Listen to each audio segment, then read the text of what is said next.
What's up, Silk?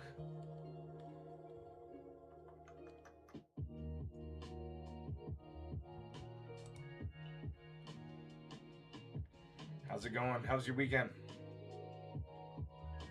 Appreciate the share and the likes, the reposts right off the bat.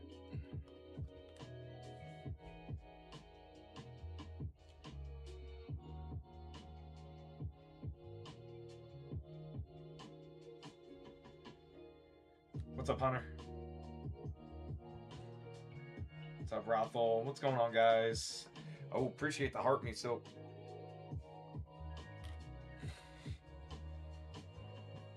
How's everybody's weekend?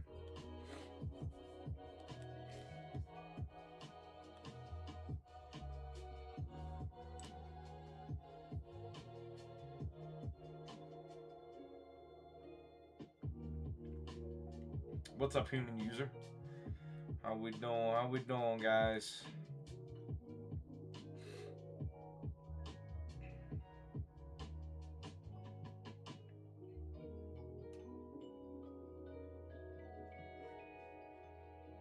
What's up, Volpix?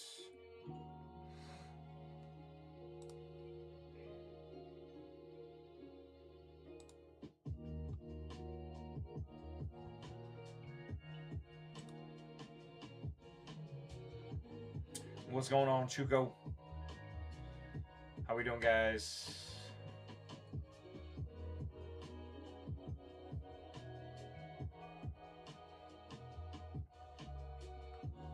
Anybody do anything fun over the weekend?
What's up, Sonic? How we doing, Drake? Welcome in, everybody. Queue is open. Queue's open, guys.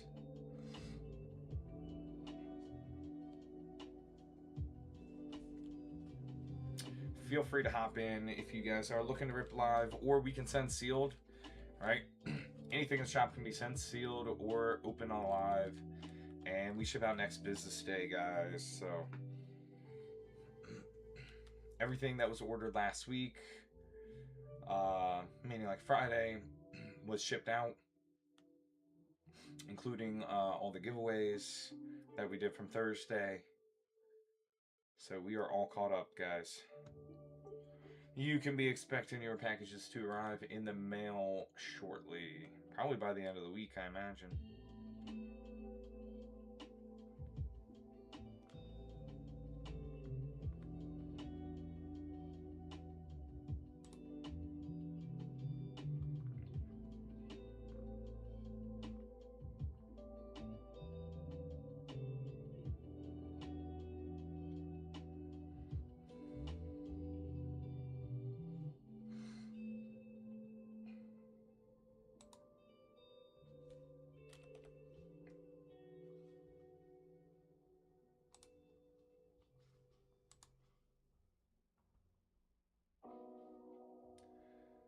See what is.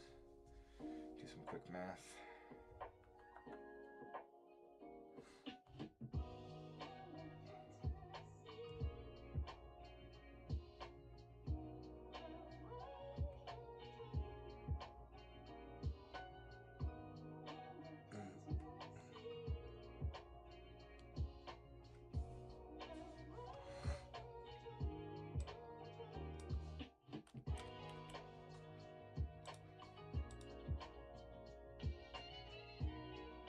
What's up, Red X? How we doing, guys?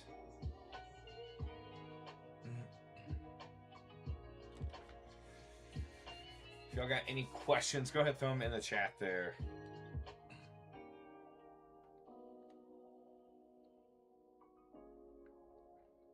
Anybody see more of the, looks like more Japanese 30th anniversary stuff have been announced. Some of the like special products.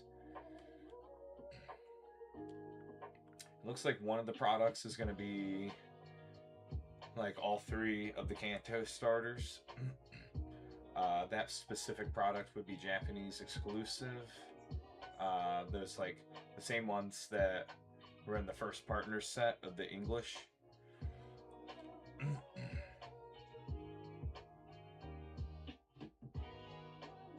So we'll definitely have to see if our Japanese supplier will be getting any of those in. Those will be accessible. Try to get in some of those, including the look like a special, was it Espeon and Umbreon? Special product with those 2 in there. It was like promo. Kind of looked like SARs, so we shall see.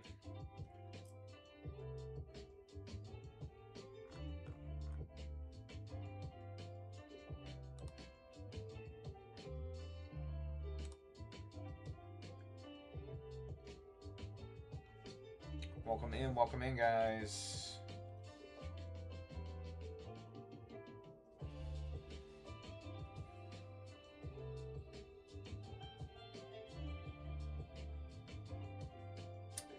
Yes, I'm very tiny. No, it's a monitor behind the screen. Monitor behind the screen, Odysseus. So I can adjust the image larger and smaller.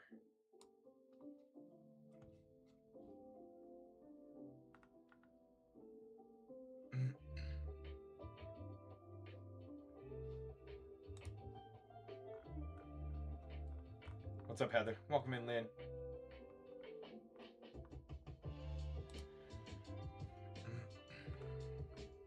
Everybody ready for the week?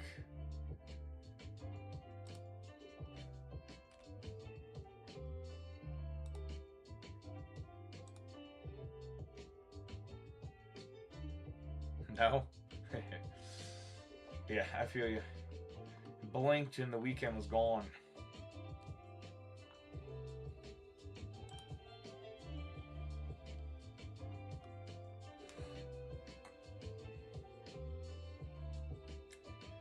Yeah, it's crazy how that works.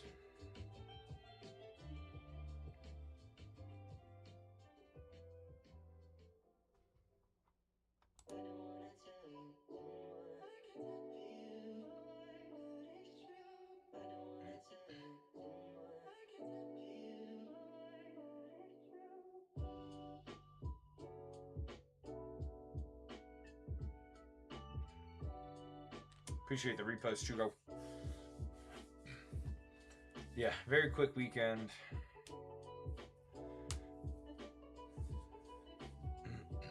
Just so you guys know, we are back on our regular schedule, back to the regular schedule this week. So it'll be today, tomorrow night, and then Wednesday and Thursday. Wednesday and Thursday.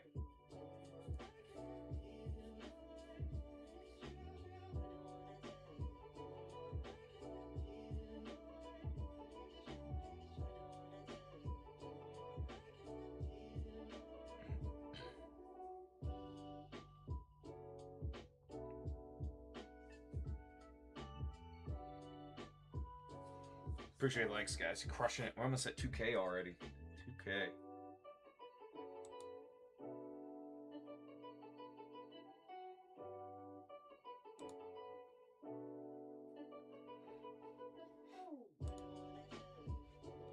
DJ Sneak.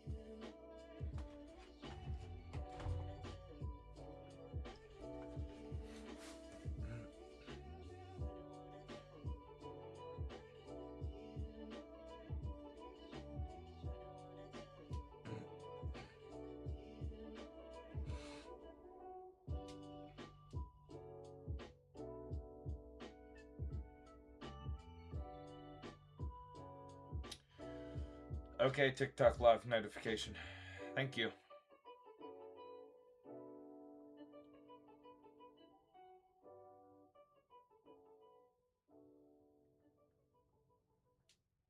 Yeah. Yeah. It's not my first rodeo.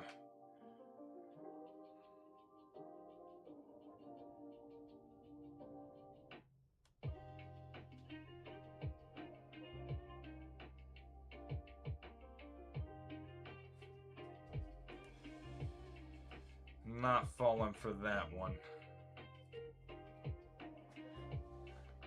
What's up, Sarah? Welcome, guys. Welcome in. Welcome in. First live of the week. Like I just said, in case you weren't here, back to our regular schedule this week. So, Sunday, Monday, Wednesday, and Thursday this week.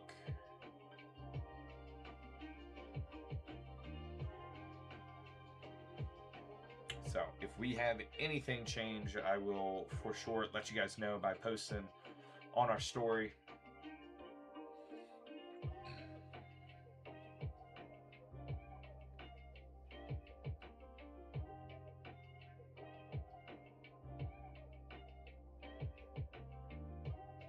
What's up, Ern?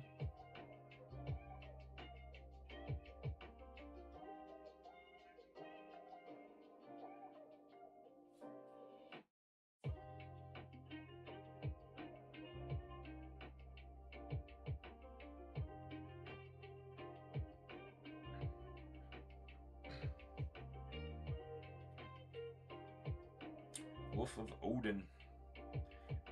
Welcome, welcome, guys.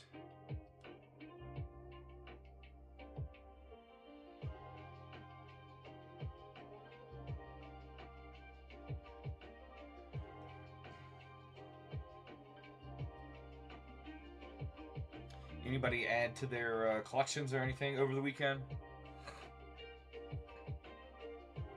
I got a message from a couple people showing me their pickups. It's pretty cool, man. Yeah. If you guys got like local card shows and that kind of stuff, those are good spots to be able to make some deals, wheel and deal, get some nice cards, some singles, that kind of thing.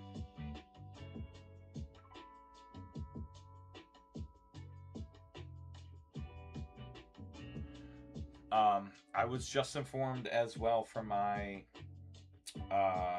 Chinese supplier earlier. It was either earlier, can't remember because they're obviously their time line's off, so I can't remember if it was last night or early this morning.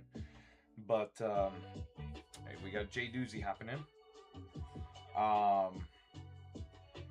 The Chinese Simplified Chinese Gem 3, they actually do not have available. So I was trying to restock that, get another case. They said that's not available. They don't know if they're going to be reprinting and making more available. He said same thing for Gem 2, that it's getting more difficult, even more difficult to procure on their end, and that's probably going to stop being printed soon here as well. All right, Jay Doozy, we got 11 packs of Inferno X and Glory of Team Rocket Korean. 1, 2, 3, 4, 5, 6, 7, 8, 9.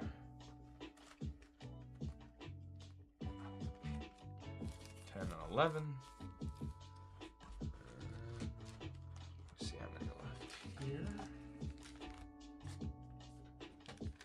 Let's see, we got 1, 2, 3, 4, 5, 6. Team Rocket. Gotta get another box here.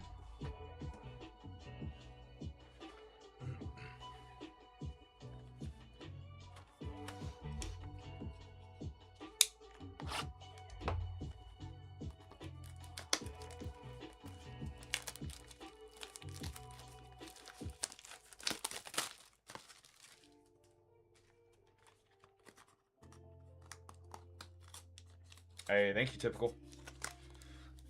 Yeah, those are part of my PC.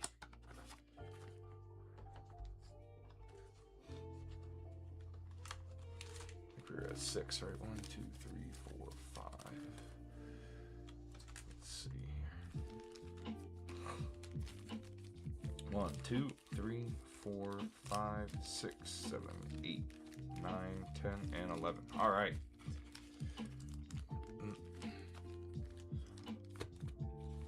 Are we ripping for you, J Doozy?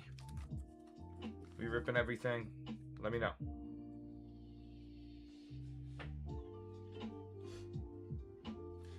All right. Good luck here. Start off with Inferno X.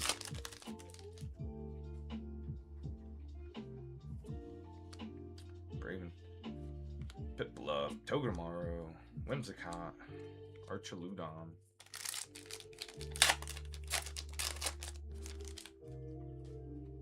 Lombre. Monterey. Bronzor. Toxtricity on the hollow.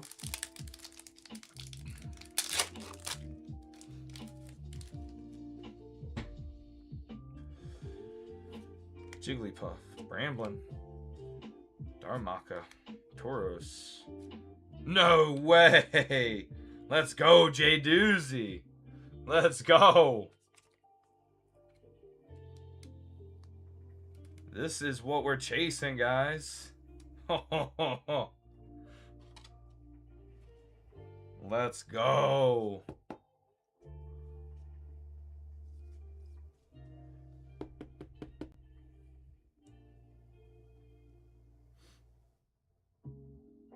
Dang. That's clean. Clean, my brother. Very nice.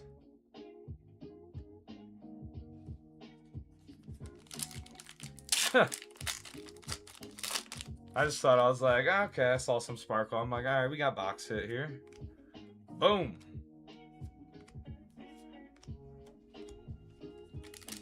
Crazy.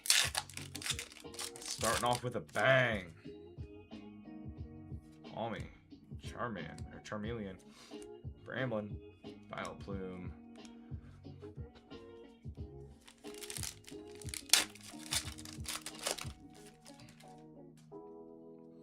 Sharkadet. Monterey. Darumaka. And the Oricorio EX.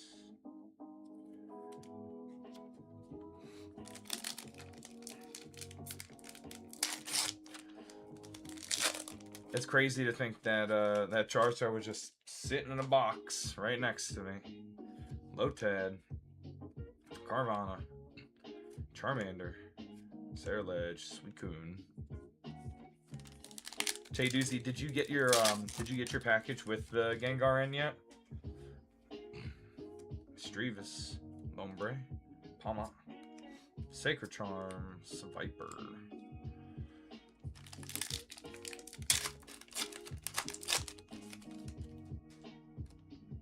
You did? Very nice. Trapinch, Dugong, Yamper, Tauros, Palma.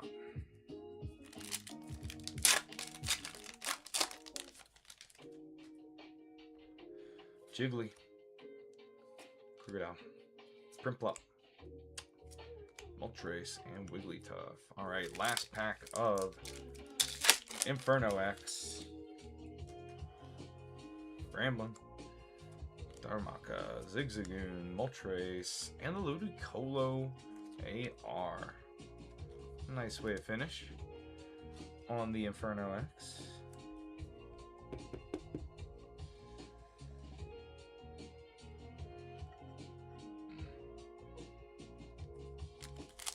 Alright, here we go. Florida Team Rocket. See if we can get something spicy here. Marie.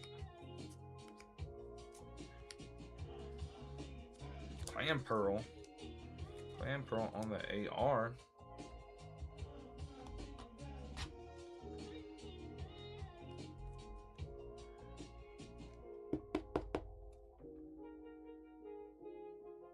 There we go.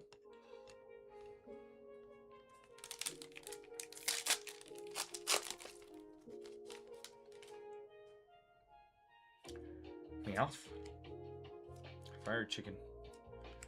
Arbok. And the Olive Tree SR.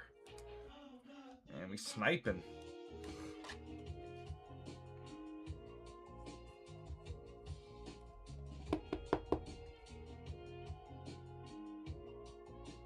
Oh, check out the little texture.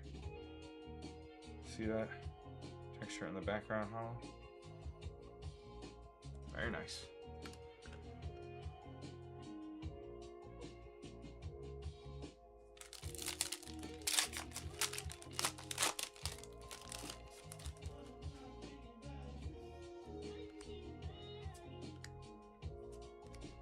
Houndoom, Rocket Stark Energy there.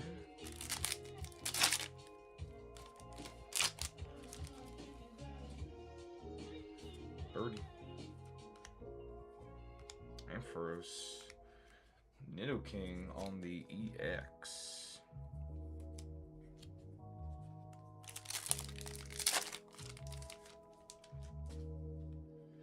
Pineco.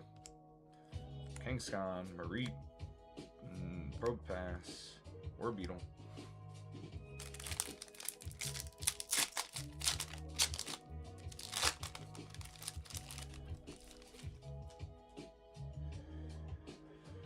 Zubat. Mankey. Orbeetle. And Blaziken, right? Blaziken.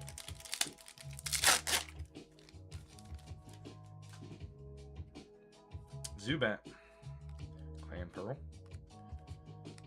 Probopass.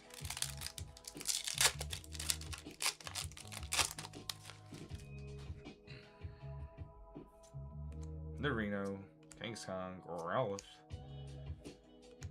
And another Nidoking EX.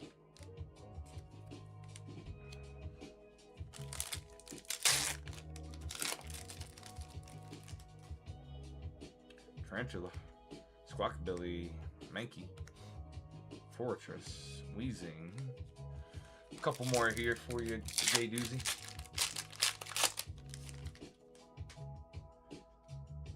Meowth, Rotom, Nidoran, Dark Energy, and the Zapdos Hollow. Last pack magic for you.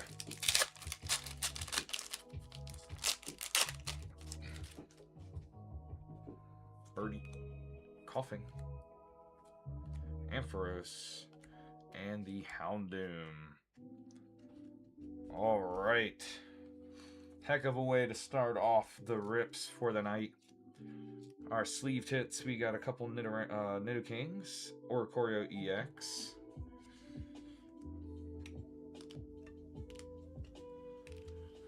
And our top-loaded hits, Ludicolo, Clamperl, Olive Tree, and the one and only Mega Charizard X out of Korean.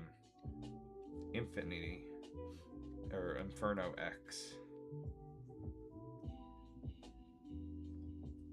Gorgeous. Gorgeous, gorgeous. GG's, J Doozy. Yeah. Yeah, they've been good to you so far, right? Mega Gengar out of Mega Dream. You get Mega Charizard out of Inferno.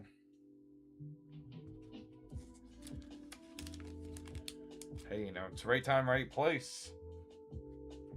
That box, the box of Inferno we had open, but it hadn't been touched much. What's up, Anthony? Appreciate the follow. We'll definitely be clipping that one, so you guys will see that up on the profile here soon. Probably do that immediately following the live here.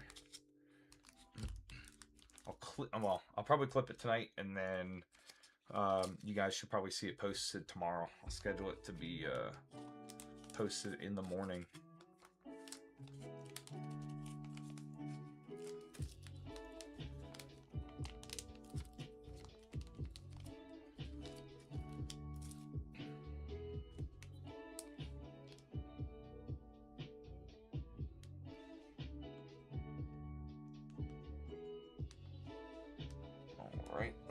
6712.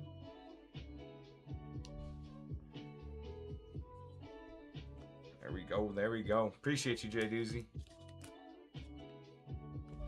That's all it takes, chat.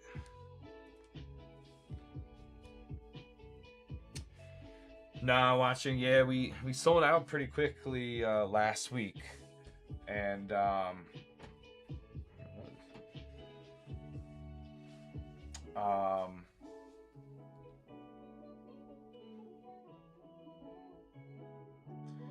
I did reach out to my Korean supplier.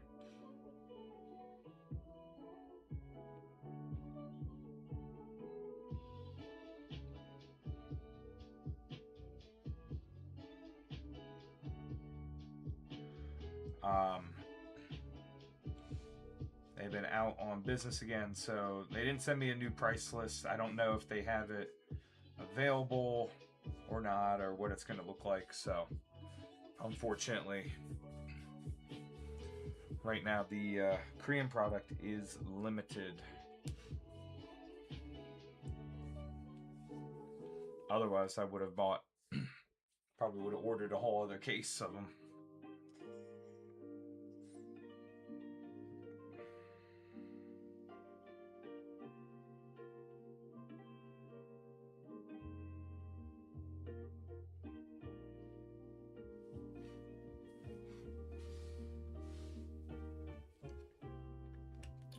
So how's that first start, chat?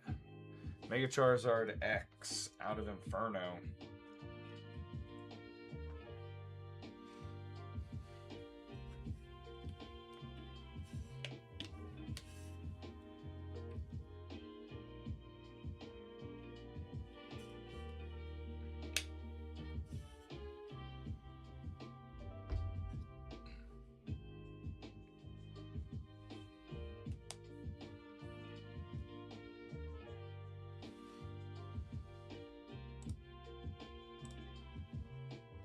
Queue is open. Queue's open, guys. We're all caught up. If you'd like to hop in, we'll get to ripping your stuff right away. And we can ship anything sealed. Remember, anything in the shop can be shipped sealed.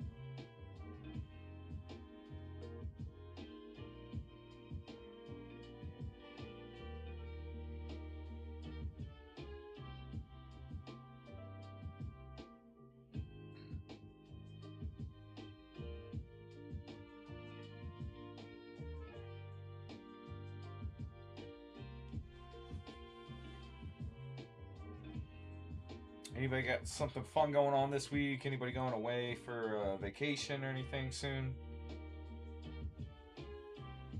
Fun summer plans?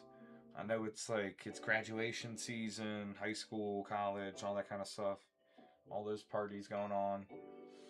Pretty much anytime I drive through a neighborhood around here, there's cars all over the place. Parked on the side of the streets and whatnot, so...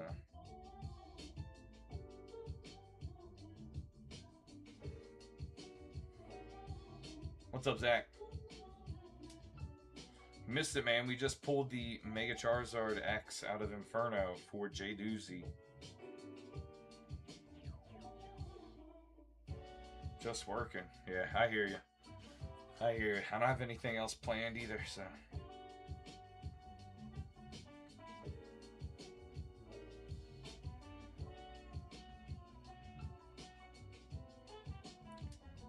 Yep. Mega Charizard X. I will be definitely be clipping that, so we'll have it up on the profile so everybody can check it out. Yeah, in Korean. Yep. So now we've pulled it on the live in Japanese and Korean now. What's up, Jake?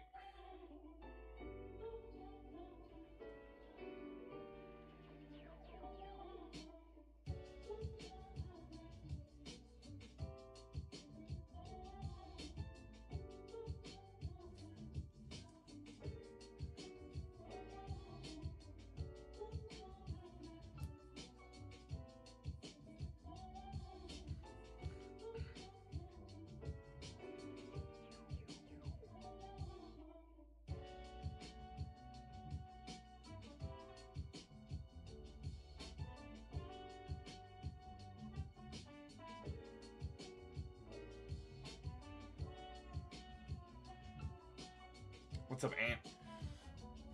What's up, guys? Welcome in. Welcome in. First stream of the week. How's everybody feeling? 5K in likes, guys. Y'all crushed it. Crushing it.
Velvet Wheels, welcome in, guys. Let me know if y'all have any questions. Any questions here? If you guys are new, go ahead and hit that follow button so you can catch us anytime we're going live. We go live on Sunday, Monday, Wednesday, and Thursday on our regular schedule. 8 o'clock Eastern Time, p.m.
Let's see, what do we got going on? What's coming up this week, if anything, in the Pokemon world?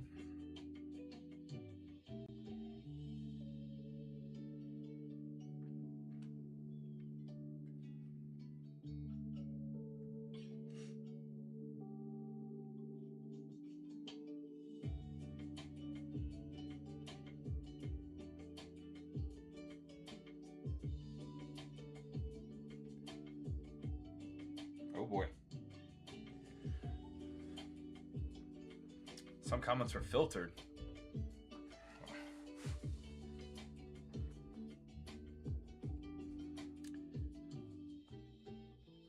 It looks like they got these special boxes in Japanese. Will be released with the Pikachus on the futuristic rares.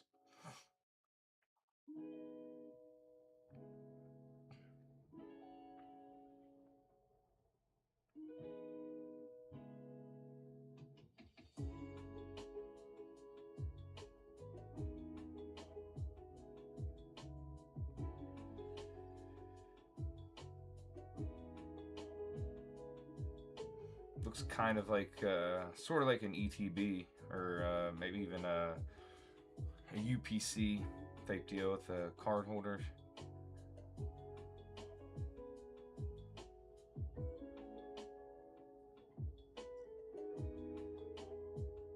Here's the card holder.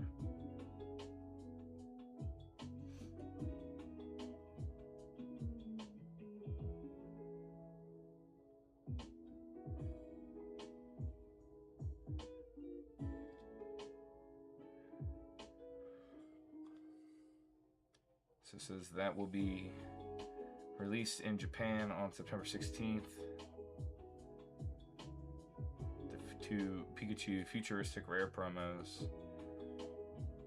And so it's going to be released in Japan for the equivalent of 171 USD. That's probably costs you or I about at least 300, I bet, to get those.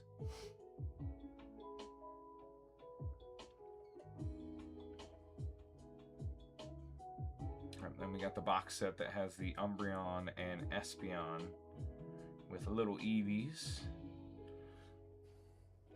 Looks like SIR promos in there. That one would be $39 US. Probably costs at least twice that. Some cool coins there. Goes through like the whole deck here.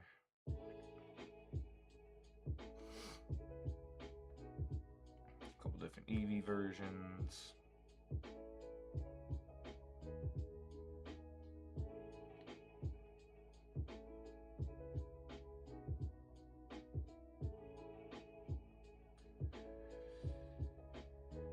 What's up, Kraz? TCG. What's up, guys? Welcome, welcome.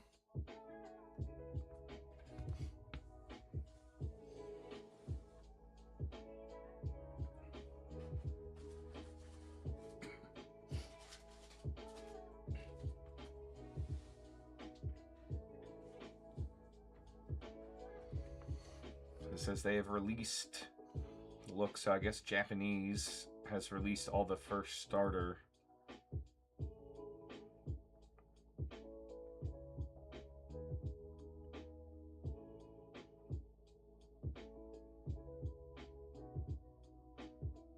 It'll have 2 celebration booster packs with 3-card paper stand to display each of the promos. Interesting. Not sure what the point of a paper stand is.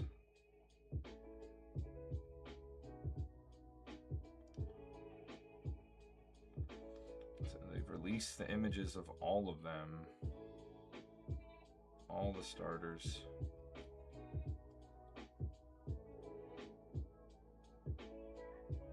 The English version. What do we think, chat? What do we think?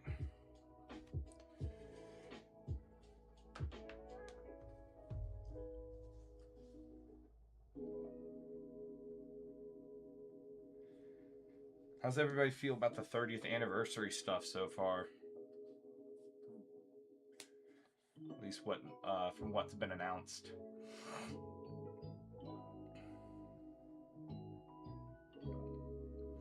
What's up, Zeta?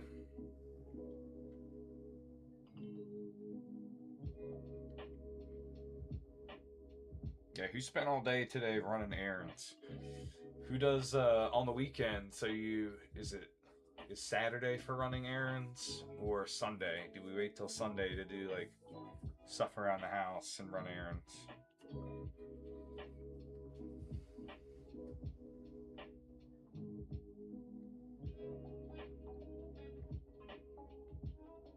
What's up, old G? Appreciate the follow.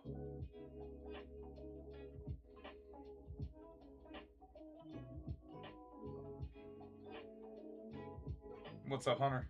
How we doing? How we doing, guys?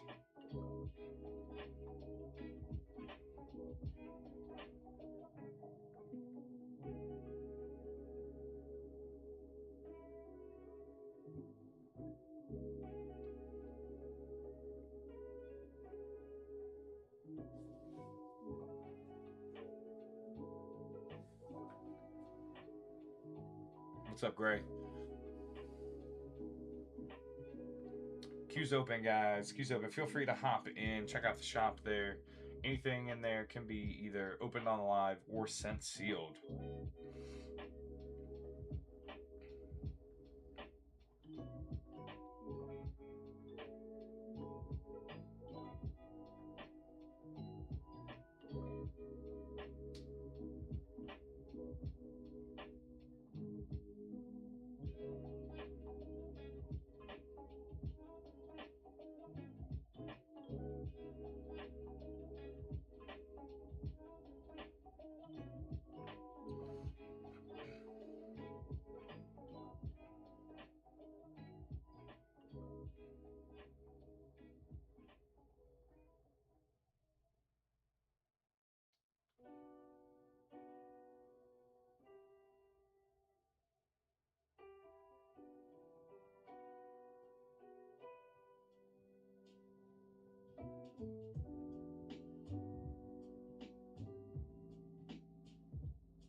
Stormy's Pokédex.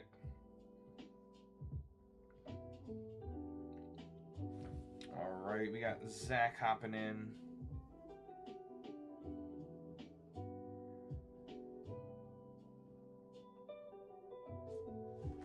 Alright.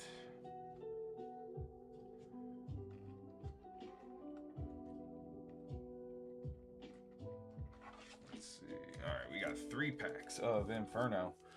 1, 2, 3.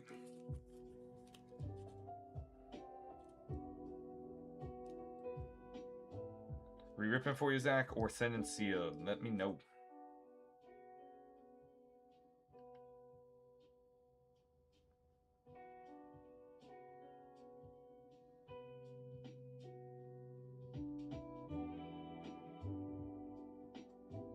One of the wrappers? Gotcha. Yep. Try to surgically remove one of them here for you.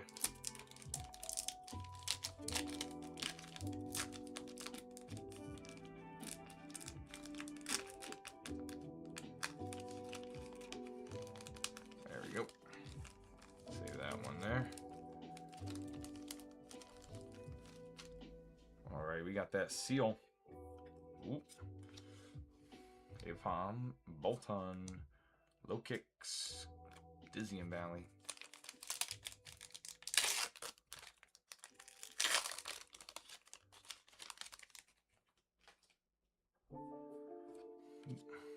Bolton, Brimplop, Crocodile, Zacian Hollow, and last pack magic for you, Zach.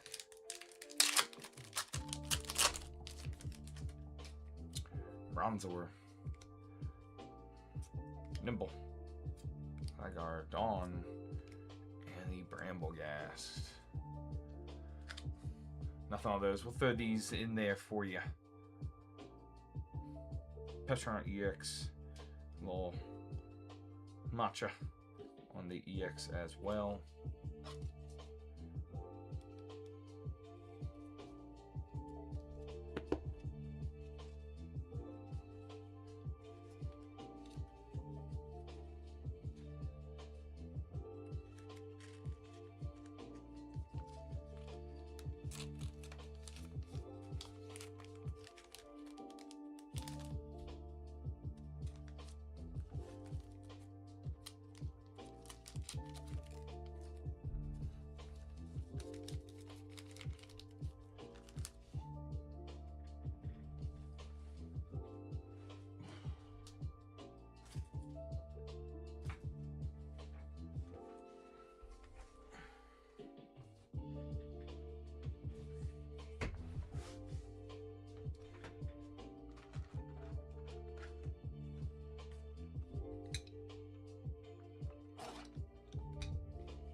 One more. I got you. I got you, Zach.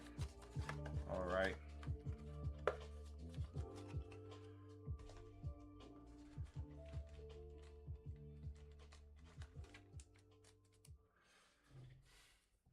Are we ripping it for you?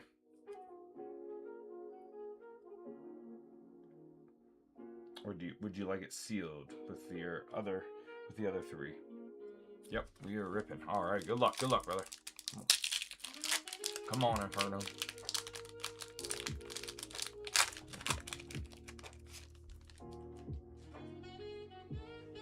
Alright, we got Nimble, Togedemaru, Trapinch, Moltres, and the Mega Heracross EX.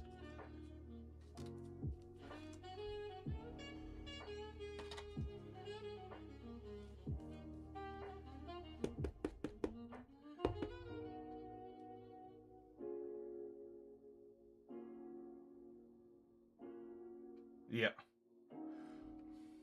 Better than the first 3. No problem, Zach. Appreciate you, brother. We'll tuck that in there with the first first 3 as well.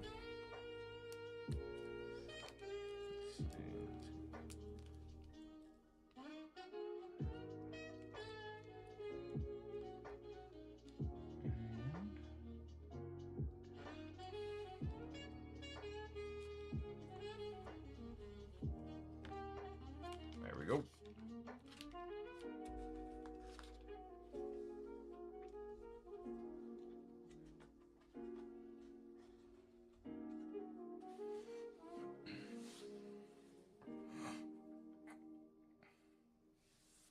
All right, we got Hunter hopping in.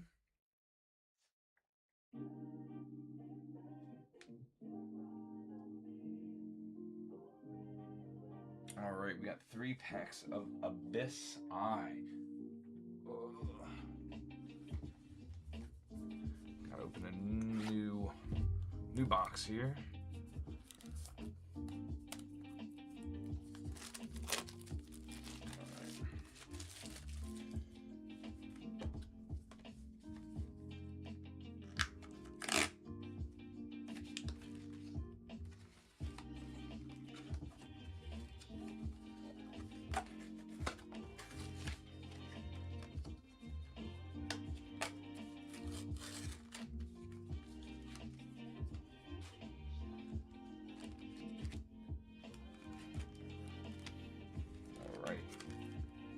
All right, 3 packs.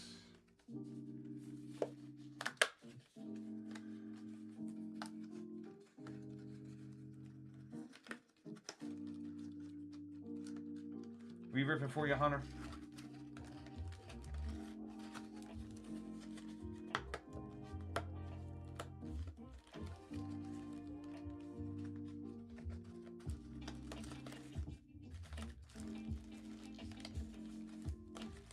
Ripping it. All right. Here we go. 3 Abyss Eye.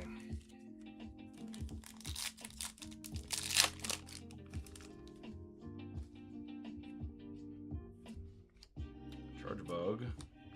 Finish in. Hey, there we go. I don't know this one's name, but it's the Poplio. Toucan Sam behind it. What's up, Maddie?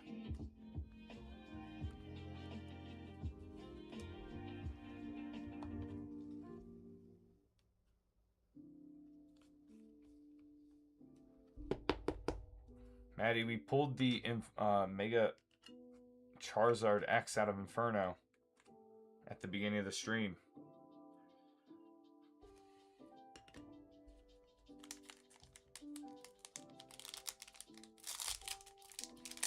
Korean. Inferno Korean, that is. Jinx. Mankey. And Zarude. Last pack magic here for you.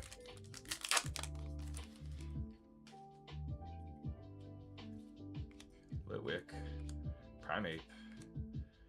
Danette. And Misty. Alright, not too bad on a 3-pack snipe.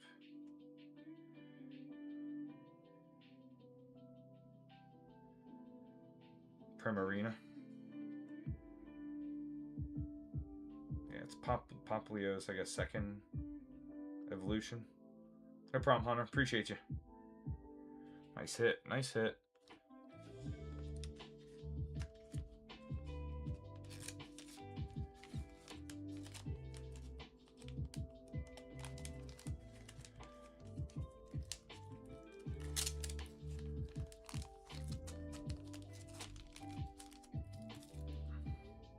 Alright, we got Zach hopping back in.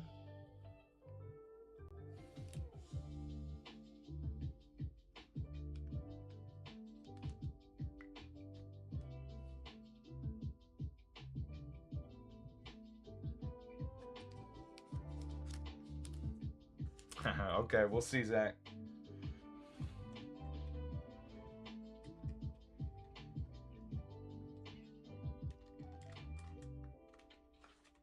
All right.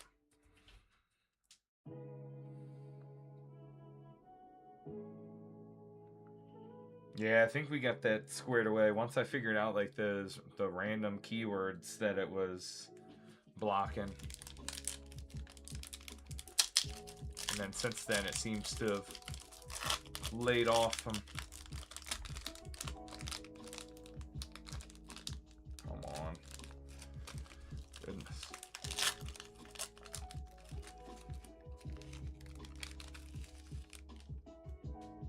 Alright. We got Yamper. We got Lotad, Carvana, Little One, and the Ambipom. I believe it's Ambipom AR. There we go.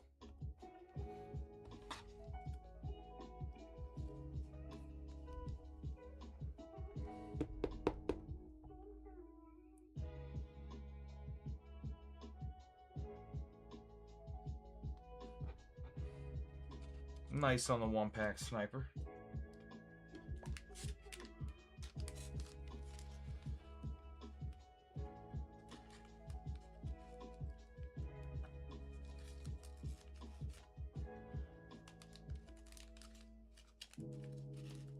Very nice, very nice. Add that order number here.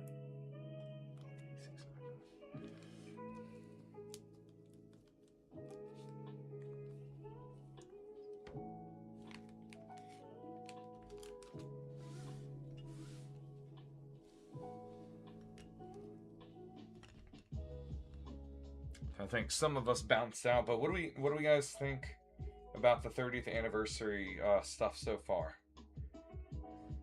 The first partners, you know, starters,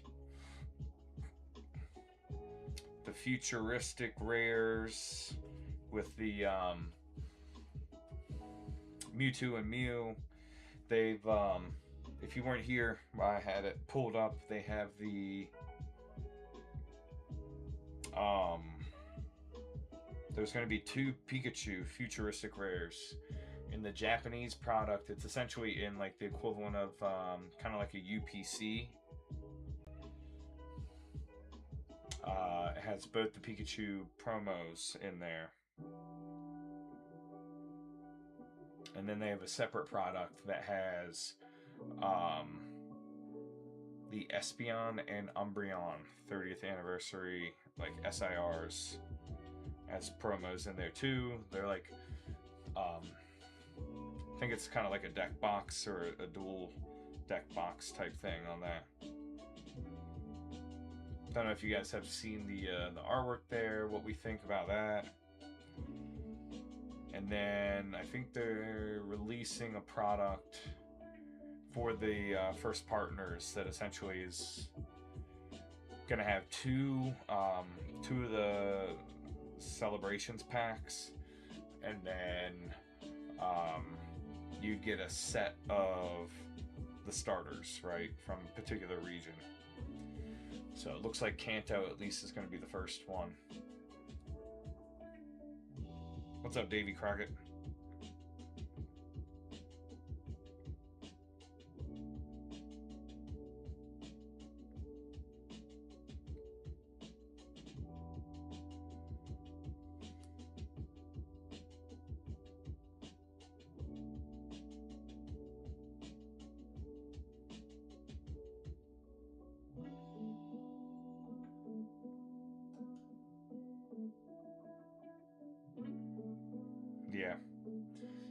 Yeah, that's what I'm wondering. Like they listed, I guess, what the equivalent, the Japanese price and then the U.S. dollar equivalent on PokeBeach, but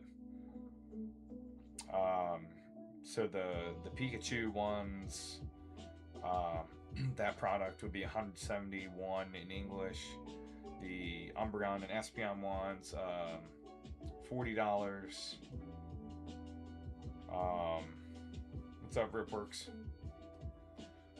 So I'm curious if that's what it's technically going to be, like MSRP in Japanese. I'm curious, even if I can get a hold of them, like even if my Japanese supplier can get a hold of them, like what are they going to cost to me?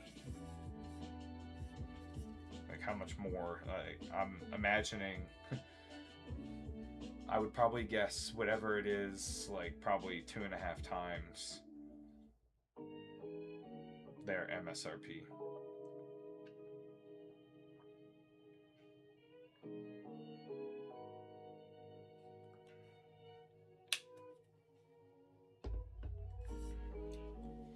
Welcome in, guys. Let me know if y'all have any questions here. Queue's open. We're all caught up. Anything you guys, anything in the shop can be ripped live or it can be sent sealed.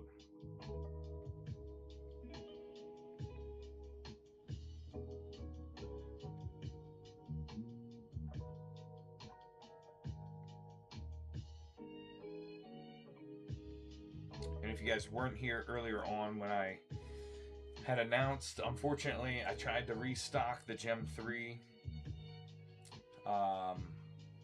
and was informed that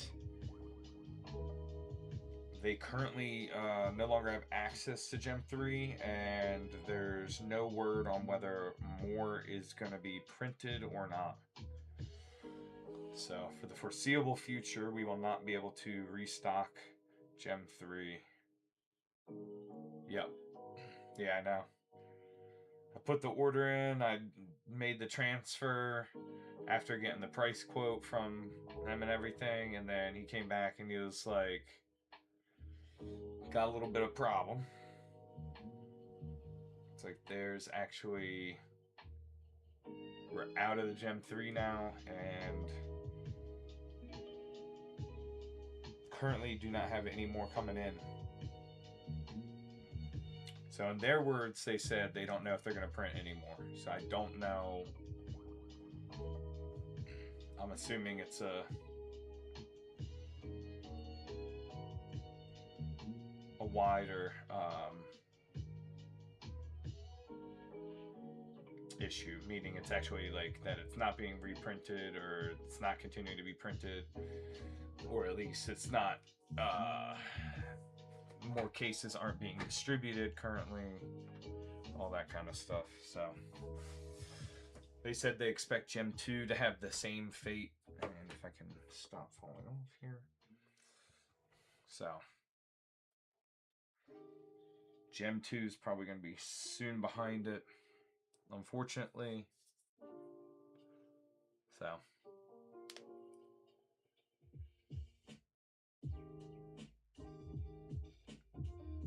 I haven't heard anything about the newest set though. So here in June, in Simplified Chinese, they're supposed to release essentially their version of Prismatic Evolutions. I don't have a timeline on when they're going to get it. So since I'd already shipped or already transferred the funds, they're like, would you want a box of Gem 2 instead, or a case of Gem 2? And so I asked them if they're going to get that new product in. Essentially their version of Prismatic. Trying to get the last 2 chases for Gem 2 before it's not printed anymore. Yeah.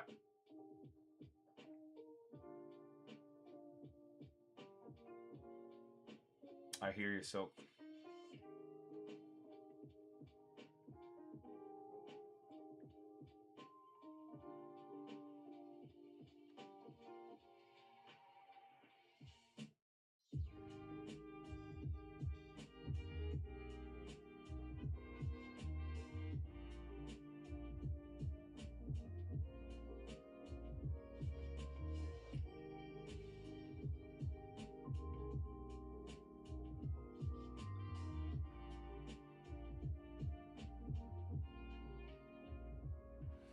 Yeah, so I would expect prices of those boxes in general, if you see them around, are probably going to be trending up.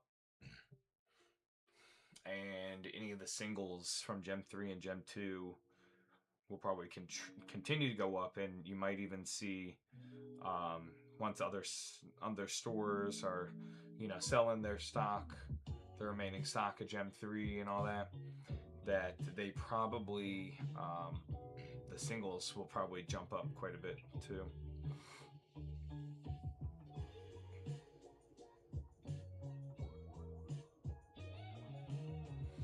Silk, is that for the singles or the boxes? Cost for the boxes, that is.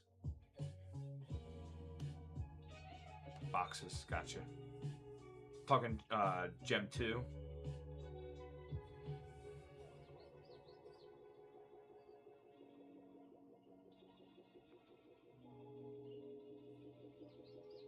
Yeah, 2 and 3, yeah.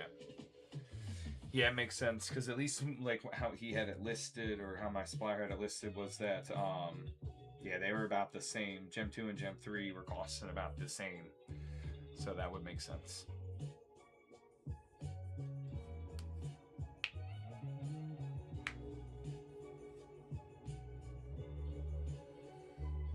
Although I guess it makes sense, you know, because you got Gem 3, which was like, right, Halloween themed last year, and I think came out maybe September-ish time frame.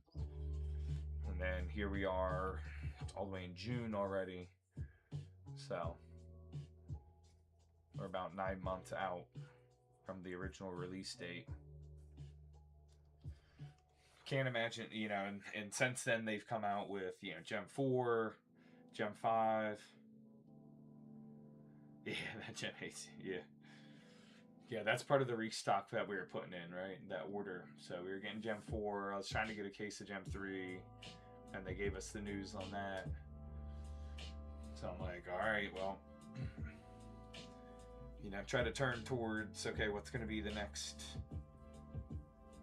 more popular thing, right, in of Chinese. And I think it's going to be this Prismatic Evolutions, like equivalent type deal, but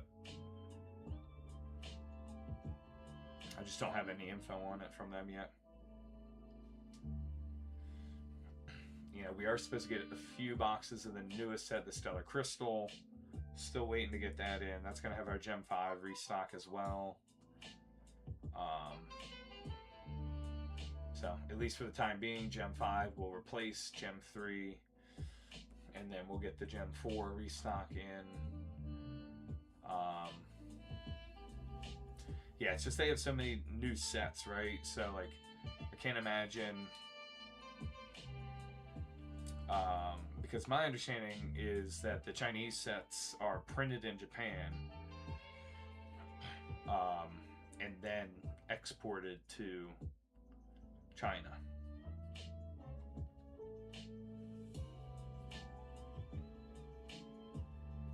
So can't imagine there's like a ton of extra capacity. I need the Deerling. You got the you got the Salzbuck.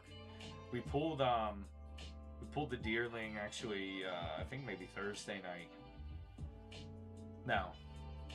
Wednesday night. We pulled it Wednesday night of last week for somebody. And we have pulled it a few times in total. You saw that? Yeah.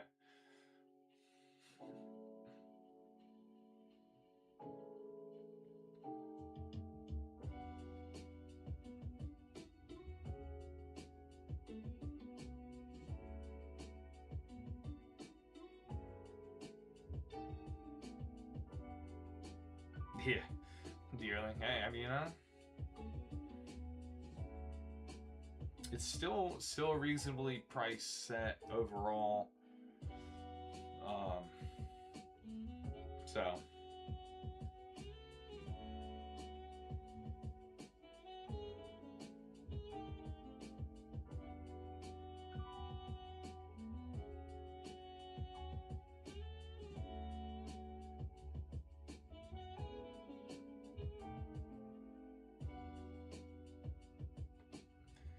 yes, the Chinese, all the different sets, right? Since Gem 3 came out, they got Gem 4, Gem 5, Brilliant Illusions came out.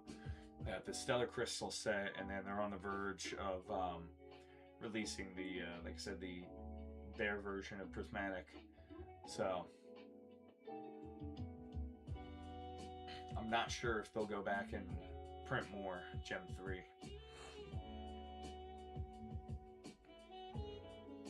just not sure how long after the initial release that they'd really be interested in continuing to reprint.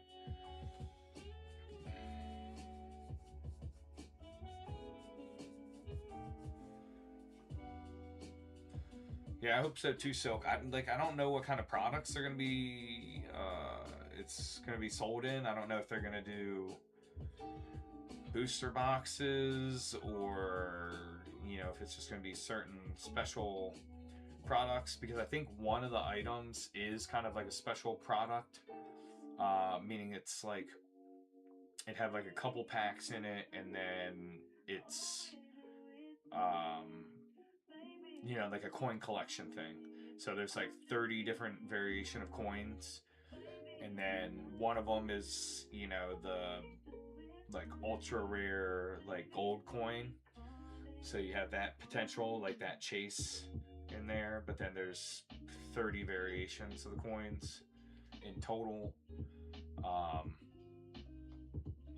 So I know of that product. I'm not sure of the others, because it wouldn't be the only one.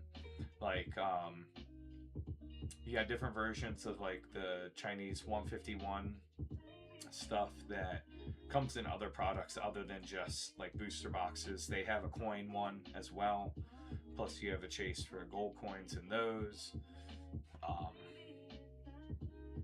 So just not sure yet on what's going to be available to us. So I'm anxiously awaiting what our supplier will have available. So gonna do what I can to get my hands on some of it, so we can at least stock what we can and open it and see what it's like.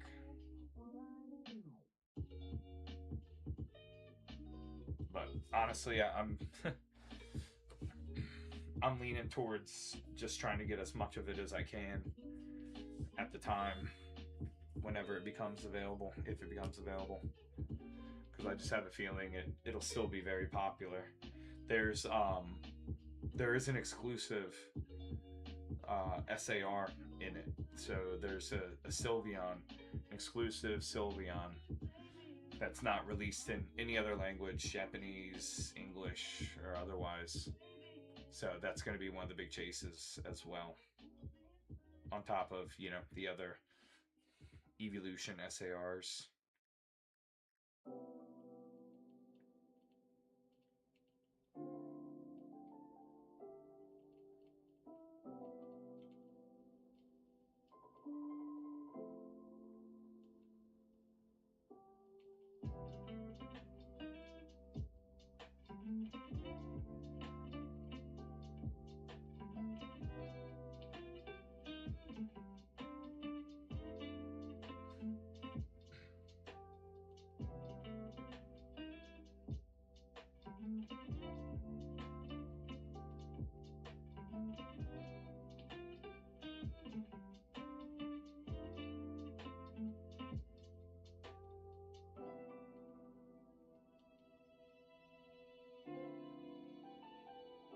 So Silk, have you seen the those futuristic rares for the 30th anniversary stuff? Like the Mew, the Mewtwo, and then just recently they announced the Pikachu's. Yeah, I'm kind of curious from a community-wide standpoint of like how people feel about them. Yeah, I'm not too sure about the futuristic rares, and then all the like classic collection type cards that they've announced for the 30th anniversary set. I'm not really blown away by. I mean, there's like I think they chose 30 cards. There's like 4 or 5 of them that I would like. Yeah, that's kind of how I felt. That's kind of how I feel about it. So we'll see. We'll see if they come out with any other like surprises, but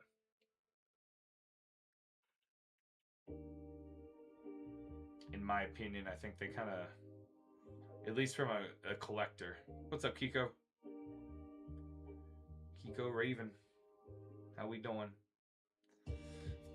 From a collector standpoint, it's just like some of those cards they're kind of boring. I think I kind of went on my rant, and maybe I'll make a YouTube video out of this.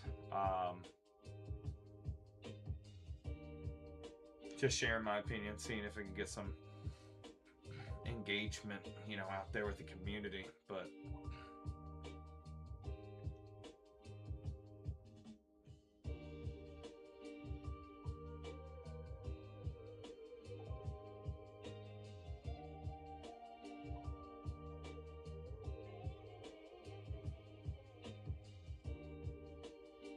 yeah, I mean those are at least better. You know what I mean? Like I think those are better.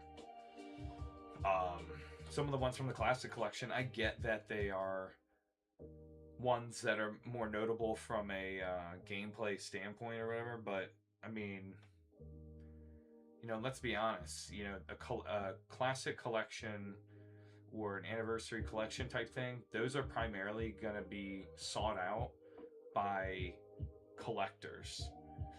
I'd say like collectors and or, you know, investors, whoever might consider themselves investors. But from my standpoint, I'm looking at it from a collector's standpoint, and I just think most of those, they've got a bunch of these that are like regular GXs, some that are like regular EXs in there, and I get it from the gameplay, and maybe they're important in like world tournaments and that kind of thing, but I'm like, from a classic collection standpoint, you're looking at cards that people want to collect. You know, like if we're talking about playability, I mean,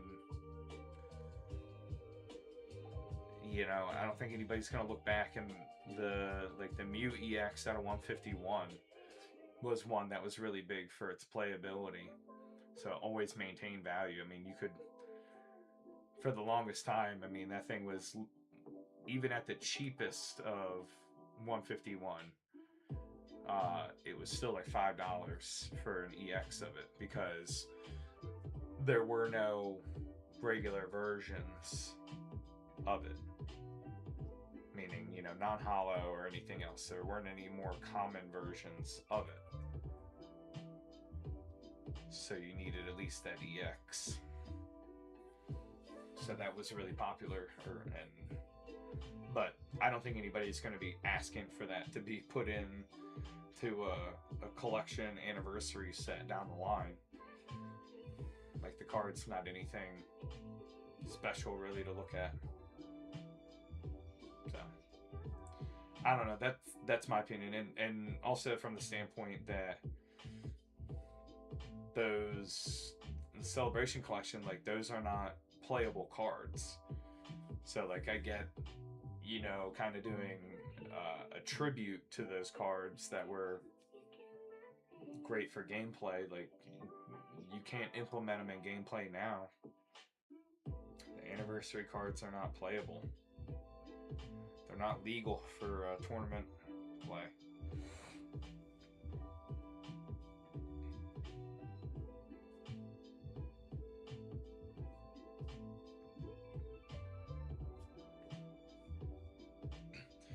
Yeah, it's just, well, so the thing is, it's like they don't make the problem you have, and I know they have, you know, card sleeves, and some part of the reason for card sleeves, or I should say like deck sleeves, right, are to be able to kind of block it. But I mean, maybe all of them will be the same type, but I don't know. I don't think the set is going to be big enough to be able to play. You know what I mean? Like to have cards play out of, if that makes sense. I don't think they're making a ton, because I don't, from my understanding. What's up, Vicky? What's up, Jason? Welcome in, guys. I don't think celebrations were playable.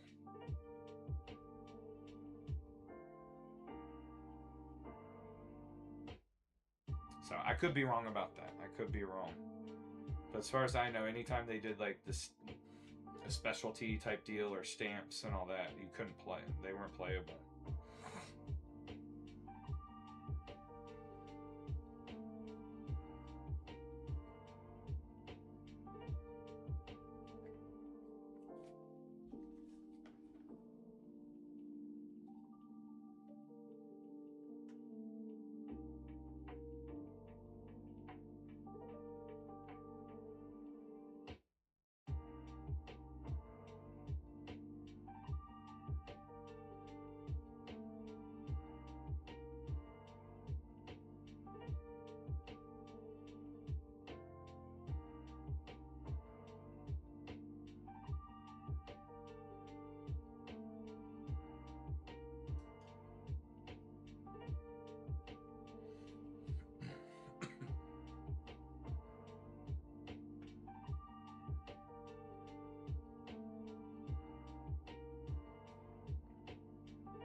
Yeah, so I just Googled it.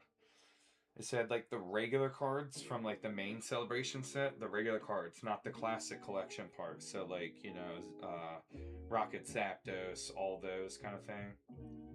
Maybe makes you think of a balloon animal. Yeah. Yeah, they do kind of look like that with how like rounded and all that, how the shaping is. It says the classic collection, the 25 card subset, right? So they did 25 for celebrations because it was the 25th anniversary. 25 card subset includes iconic reprints. These are not legal in the standard format.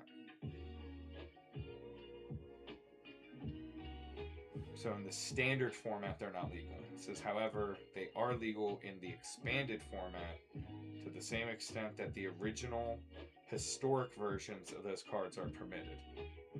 It's like if you're playing in a tournament or whatever, and you've got the reprint version of a base set Charizard. If you couldn't play the actual original one in it, then you can't play the Celebrations version. So it's kind of like a mixed possibility for use in gameplay. So I mean, for those reasons like that, I don't think you'd have a ton of people like looking towards that set to really be able to help build out playing decks.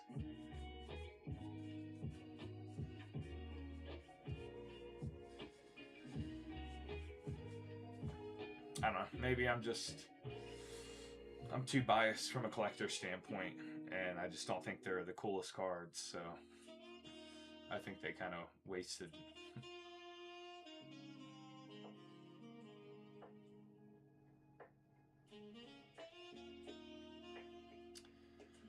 Yeah, so I don't know. So I mean, that's a good question. I think to an extent, because most of the time, if we're thinking about it, from what I've seen, most of the time the value of the cards are based on really the collectability, right? How much do people really want it on the secondary market? And I'd say more people go to the secondary market for the high dollar cards, for collecting, right? Those who are play the TCG, go to the secondary market to find the best playable cards at the most affordable amount. Which usually means, because there's sometimes some of the most playable cards, like I said, that Mew EX in 151, you would go with just the basic EX, right? That's the most available and probably the cheapest.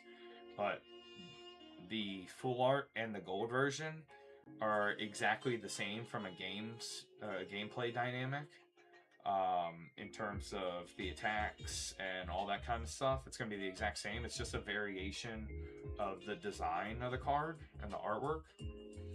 So more than likely, you would see people with a basic Mew EX in their deck as opposed to going for the full art Mew that costs at least 3 to 4 times whatever the EX did at the time, right? And especially if it's good for the deck, typically, and however the dynamic would work, you'd want several of them in the deck. So typically, they're not going after those higher dollar cards.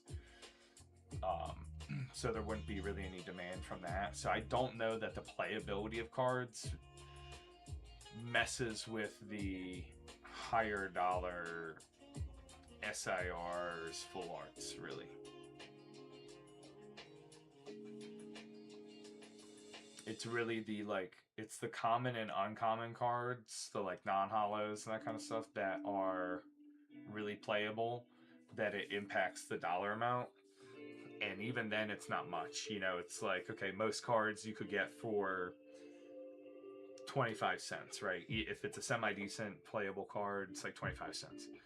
If it's a really good one and it's like big into the meta, and and you see it catching on with a lot of them, you could end up with like $1 or $2 for what would otherwise be essentially a bulk card. At least from our from a collector standpoint, we see it as like, okay, that's just another bulk card, but it could be like $1 or $2.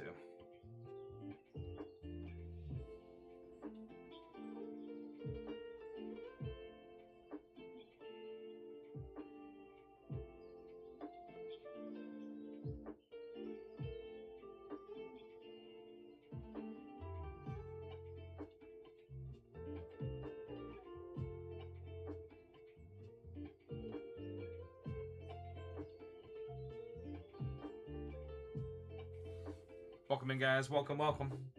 Hope everybody's having a great weekend.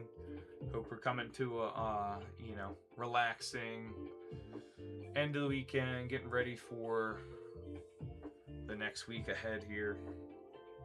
I'm kind of trying to run around during the day here today, doing some errands, some stuff around the house, trying to get stuff. So I feel a little out of sorts personally. Did all the fun stuff yesterday, and now it's like, okay, you put your chores off too long. Time to take care of it.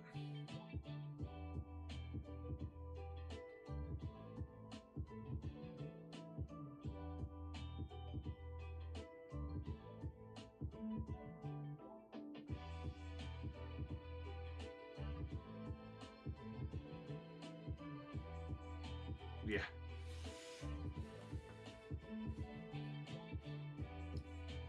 Yeah, I try to kind of depending on what we got to get done and what I need to do, try to space some of the stuff out. Like, if I don't have anything crazy going on Friday or whatever, I'll maybe try to do the grocery shopping there where it's not too busy, right? It's not real packed or anything. Just get that part out of the way, and then if some other things come up over the weekend, if I need to go out and do stuff that way. But it's mostly stuff around the house, laundry, cleaning, organizing, all that kind of stuff. I'm not very good at it. I've got pretty bad ADHD when it comes to cleaning up stuff and organizing, because I'll start in one spot. And so, let's say if I pick up something and it's like, okay, I gotta put this away in another room. Either on my way to that room or when I get in that other room, I see something else. And then I start working on that, but I haven't finished cleaning up the other room or whatever. And it's exceptionally difficult. I've actually, for the longest time, I had no idea that was an ADHD thing. Yeah, I just thought, I was like, man, I don't know why I can't just complete one thing at a time and then move on to the next. For the longest time, well into adulthood, I didn't realize that. So now I'm aware of it, but I still struggle, because I have to catch myself and be like, okay, wait a minute, don't start doing this here. You need to finish up in that room first, and then you can move over. So yeah.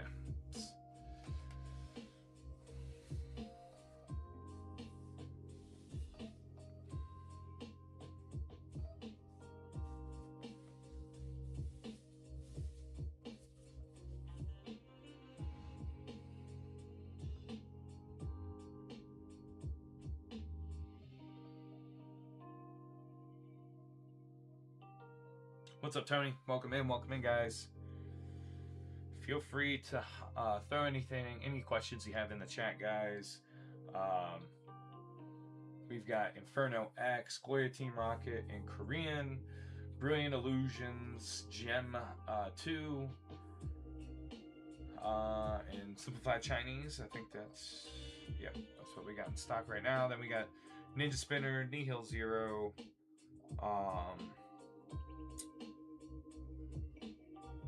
Abyss Eye. We do have Mega Dream in Japanese and Mega Brave. You have to check out our actual shop, if you know what I'm saying. TikTok recently froze those.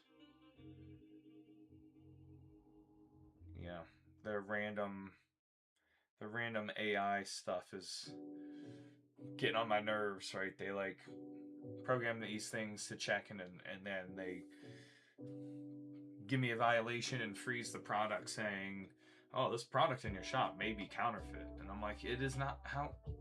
How do you make that assessment? How does the software or whatever it is make that assessment? It makes no sense. So I'm gonna have to create a new listing for those in order to get it back up on the TikTok shop. But,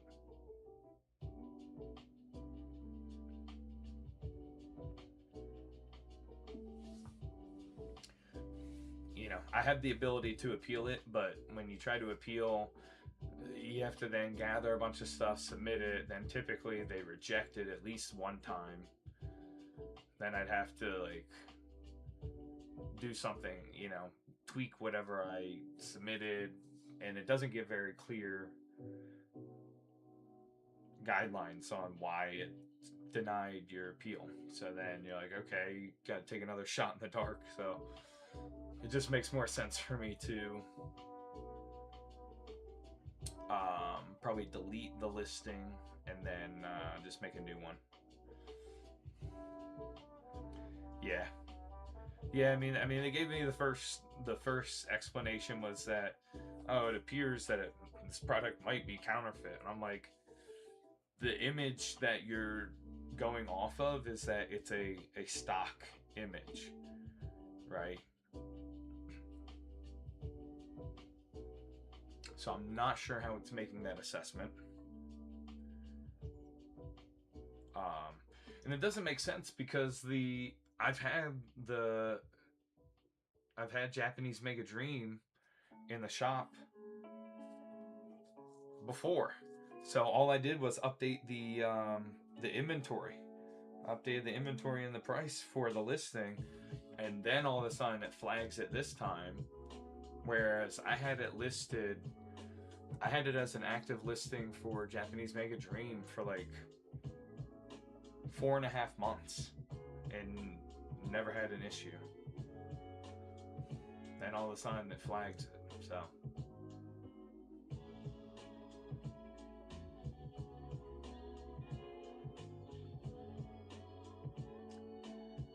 yeah.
One of my favorite packs to open or collect. So I will say, like, back when I first got into collecting, I really did like the Celebrations packs. I thought that set was really good as far as like the classic collection of it. You know, it allowed me to get experience some of those cards. You know, some of the retro cards, or reprinted cards from sets that I wasn't still in the hobby for. Like after in between my initial collecting phase back when I was much younger. So cards like the Gold Star Umbreon, those sorts of things. So I really liked opening those.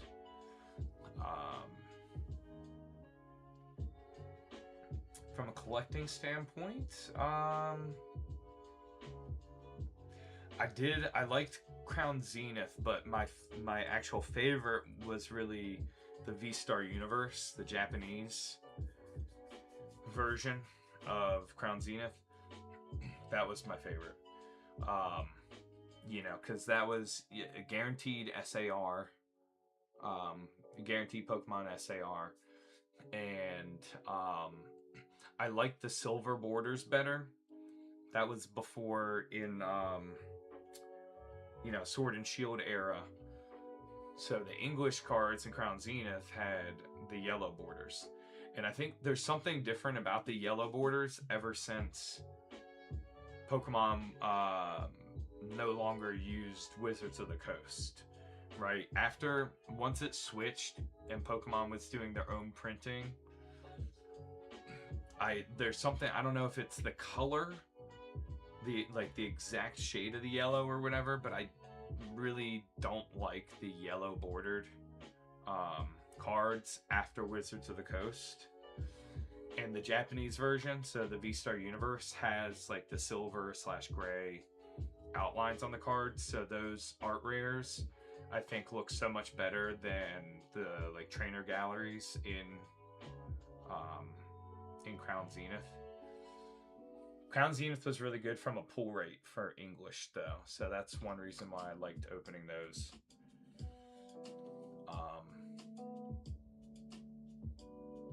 I pulled my chase out of it. I really wanted the Suicune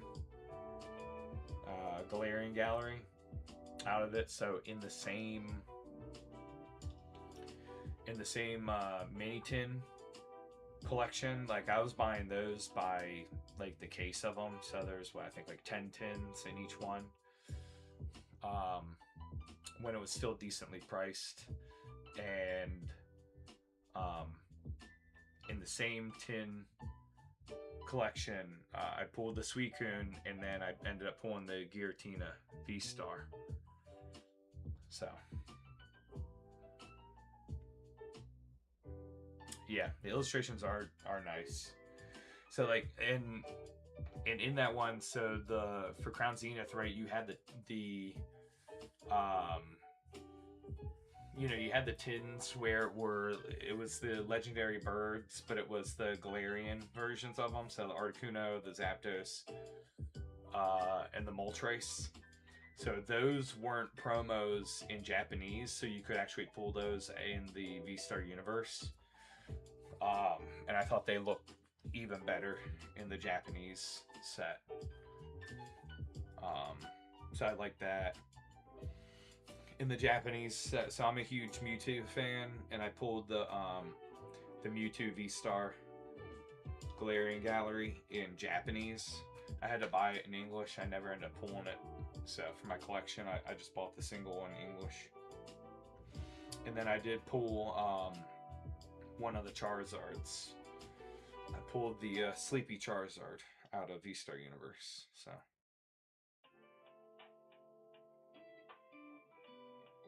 probably one of my favorite like specialty sets as well. Just between the artwork, all the different illustration rares you could pull out of it that were, technically, well, we call them illustration rares now, but they're trainer gallery then. So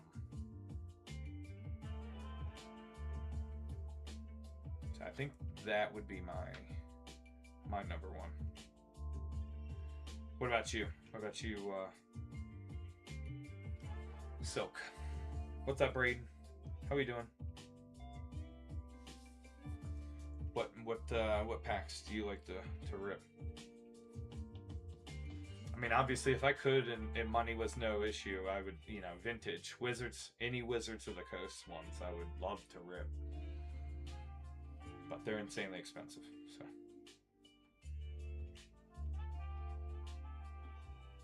It's pretty much purely the nostalgia of those for me.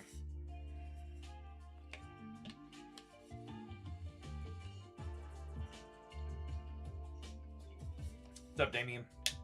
How we doing? How we doing, guys?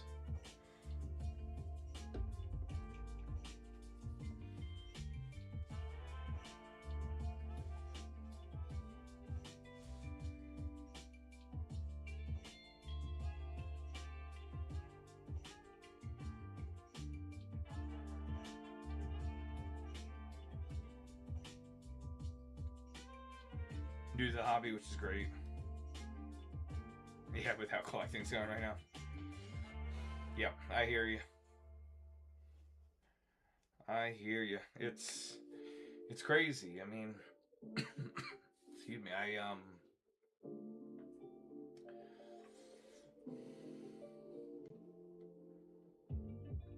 I think and I don't think I'm super smart or anything. I think it was pretty straightforward, really, with the writing on the wall, with how things were trending. But the YT video that I have up on my channel talking about, you know, trends with Pokemon right now, you know, for the foreseeable future, at least of this year. I have a bias right now of Love and Gem 2, only because I pulled Umbreon my first box and Leafy my third. Hey, there you go. That's crazy good luck. The Umbi's up big time. That thing's like I said, because the boxes are becoming less accessible. Those are going up big time in value. They're easily over 200.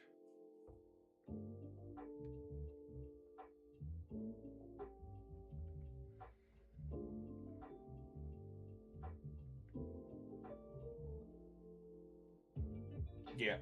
Oh, I hear you. I hear you.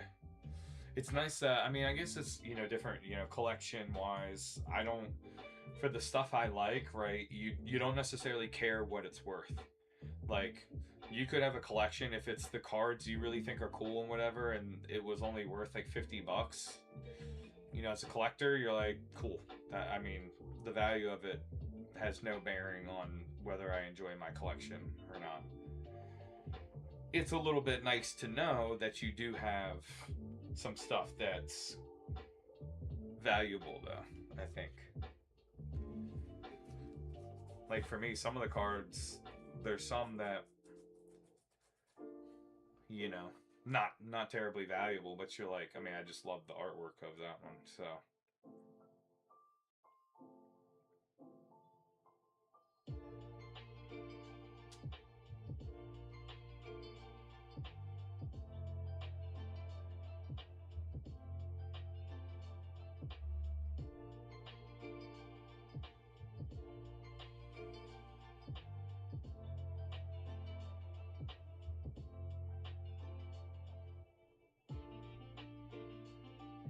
But yeah, so from the trend standpoint, I thought I called it out pretty plainly. It was like, okay, Nihil Zero, like, I don't think there's going to be,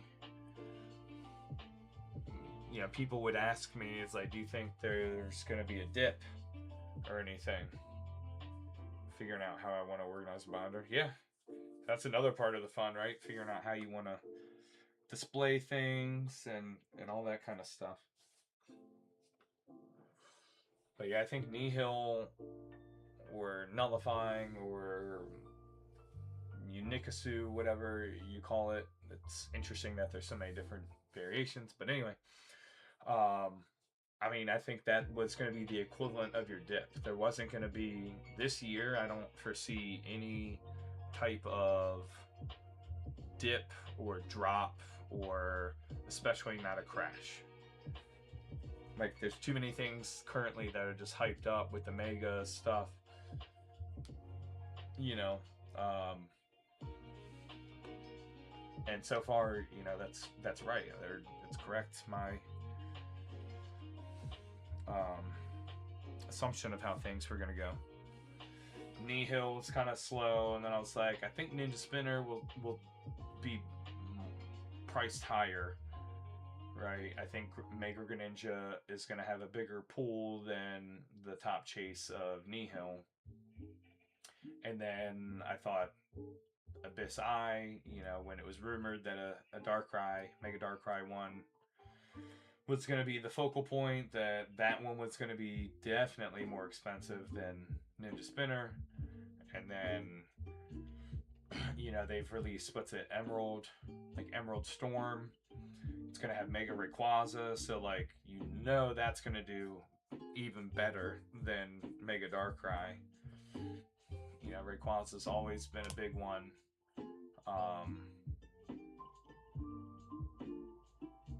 So, you know, there's going to be no shortage of demand for that one.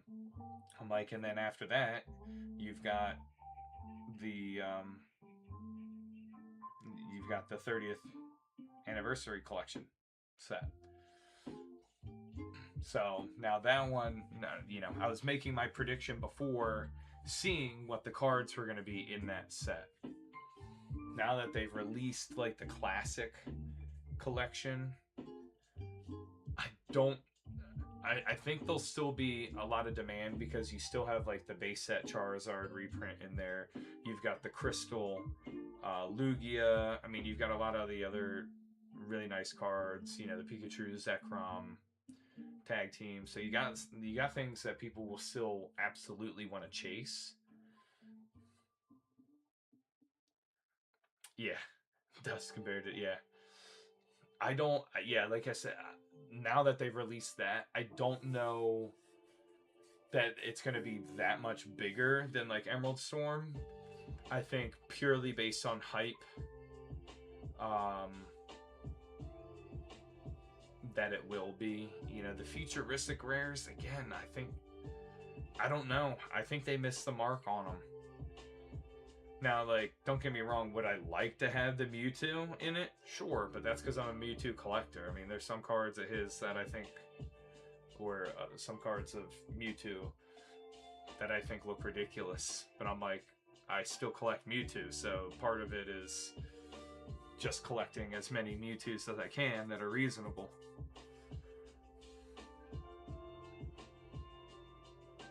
There are certain ones I'll probably never attain, which is okay.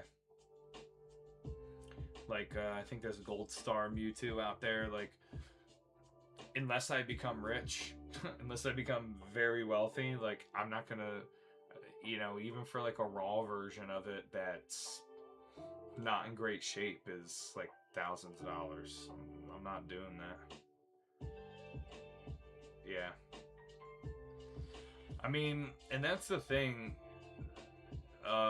You know, the comments I was reading on PokeBeach from the collection, or the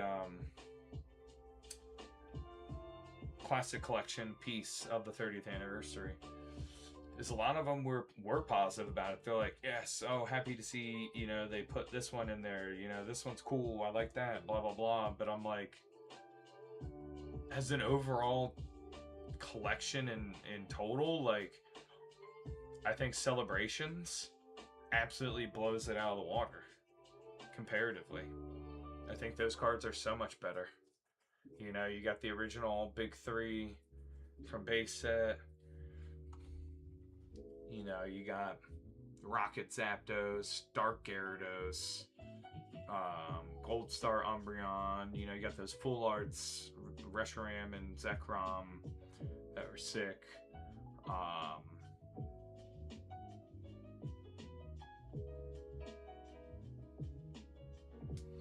You know, you got the shiny Mew. So, you know, Mega Rayquaza in that.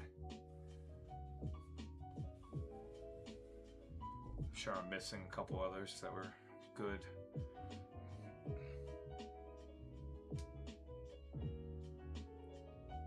You know, the birthday Pikachu, that kind of stuff. Now I think for me personally, there's 5 cards.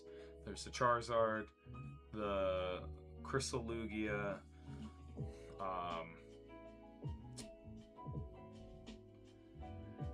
I like the Erica's Jigglypuff, the Misty Trainer, from Gym Heroes, and the Pikachu and Zekrom tag team. I think that's it. There's like the only cards I'd want, but I also wouldn't spend a ton of money chasing them. So.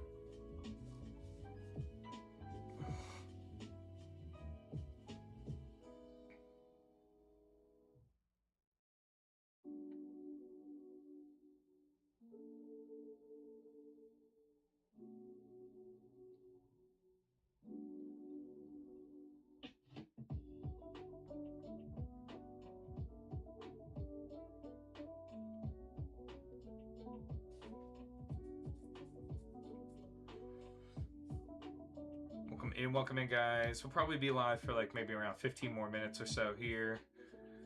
It's been a real slow night, which I get. You know, I think everybody's, you know, summer stuff taking off, people on vacations, all that good stuff, and like I said, graduation parties, all that kind of stuff. So people were doing their thing. Try to go for packs that I majority like, even the common cards. Yeah. Which makes sense, right? You know, if you have a limited amount of money to spend on your collection, you know, the best bang for your buck is going to be in sets that, you know, you don't have just one card that you want to chase, right? If there's one set, so like you might have been in here when I've talked about it with some of the sets, right? Where like Inferno X, for that version in Japanese, it would cost, I'd have to sell them at $300 a box. And people are really chasing just the one card. It's the Mega Charizard. That's what people are chasing. Now you get other sets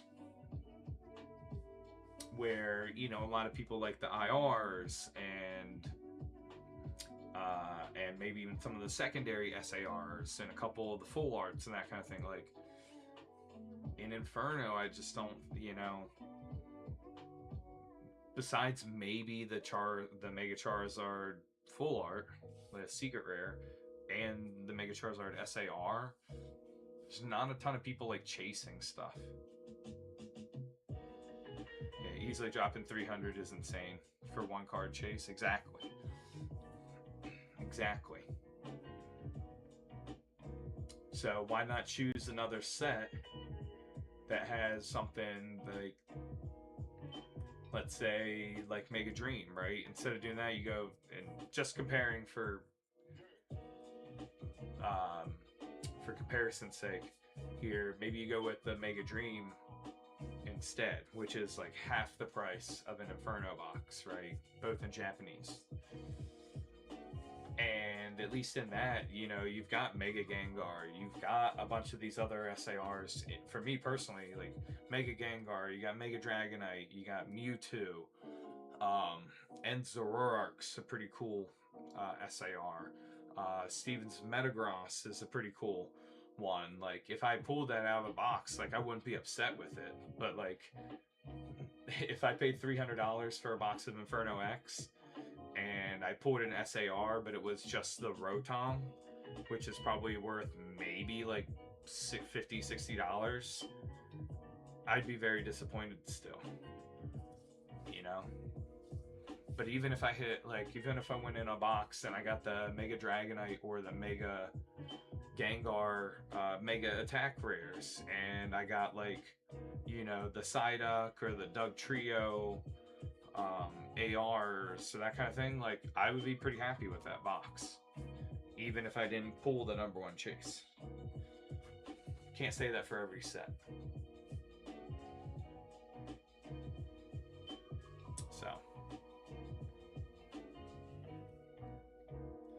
just my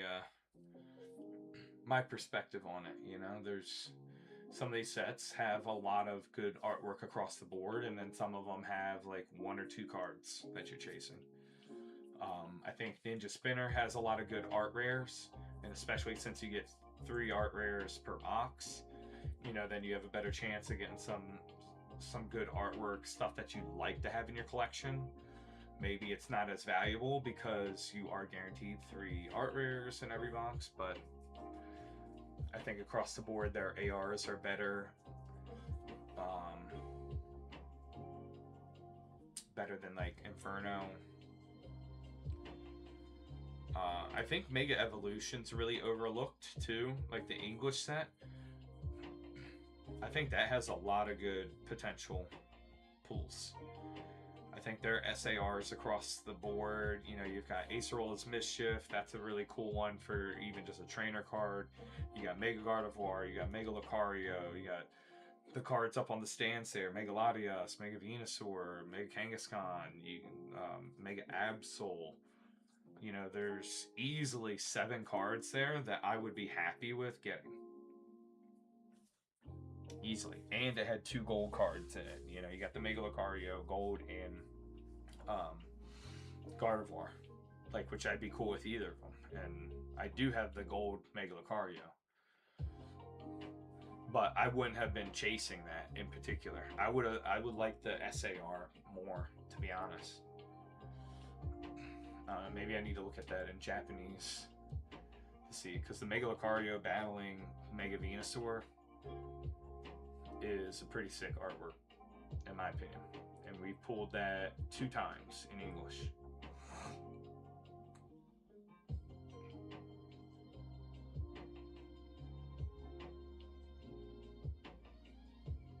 So,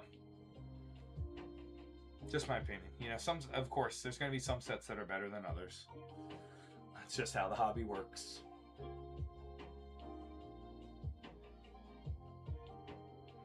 It is interesting though with the way that works, right? Inferno, like, people are chasing 1 card, and that's what's driving up the cost of them, of the boxes. Whereas compared to, like I said, Mega Dream, where I mean, the Mega Dragonite and Mega Gengar are still sick cards. Like, I personally obviously wanted the Charizard more. But again, for half the cost box, you know, a lot more chances at getting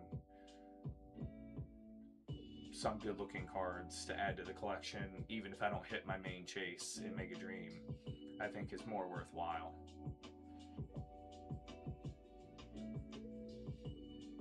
But that one Mega Charizard's driving up the price of the boxes like crazy. What's up, Mountain? What's up, brother? What's up, Mountain High? Thanks, same time.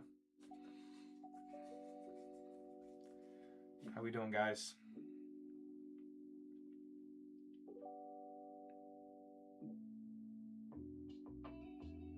Yeah. Yeah. It has, and I don't know what's going on with the Japanese market.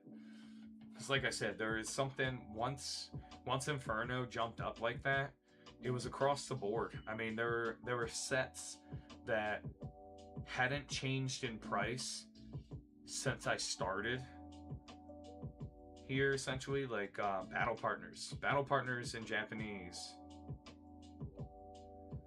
Can't get any more boxes till the big move. Hey, no problem, man. I understand. I was wondering, that's what I was always wondering. I was like, okay, when is he moving? Because you need to make sure your stuff gets to you before you move and all that kind of stuff.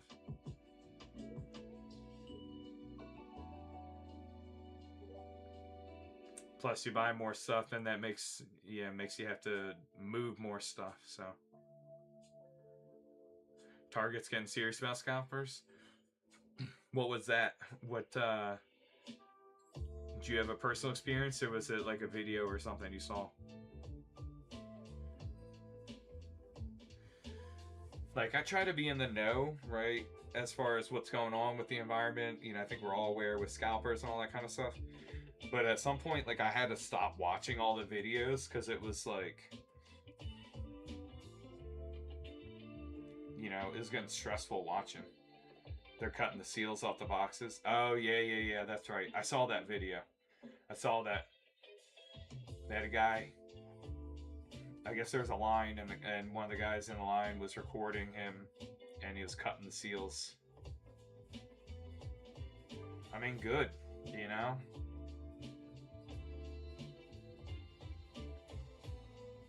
Now, I will say, because let's think about it in general, right? Sure, is it easier to sell an ETB that's sealed? Yeah, if you're trying to be a reseller, like a scalper reseller, sure. Now, if it were somebody like doing a business like mine with like a rip and ship type deal, like I'd be like, okay, you know, rip it, like, you know, I'll sell it by the pack. So it really wouldn't bother me. I get it if you're like trying to put in your seal collection or whatever, but they've there's a lot of in Japan. I don't know if you guys saw in Japan there's some spots that you can buy, you know, just individual packs, right? And they will just, for example, they will cut the corner of it like right up here so that it actually opens the pack, not just the corner of like the crimped sealed part, so that part of it is actually open up in the corner. So you buy those packs like that and they're cutting those. I saw that going on in Japan, so I thought that was interesting because they're trying to combat scalpers as well there.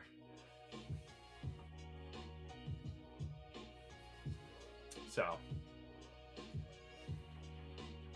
and I did see like the Pokemon vending machine by me is in a Safeway, and had never had any like signs or anything on it. Like I assume, you know, you see all over the internet, you know, people having altercations at the vending machines, or people, you know, lurking and loitering around the vending machines. And I was like, man, you know, I've never come in and seen anybody doing that at the Safeway. Now, most of the time there wasn't anything available in the machine. But they finally, I checked it like yesterday, and they finally put up a sign on it saying like, please don't stand and loiter by the machine. Like, I was like, dang, okay. I guess somebody decided to start doing that. So now they're ruining it for other people potentially, because if people keep doing that, then they're gonna take them out.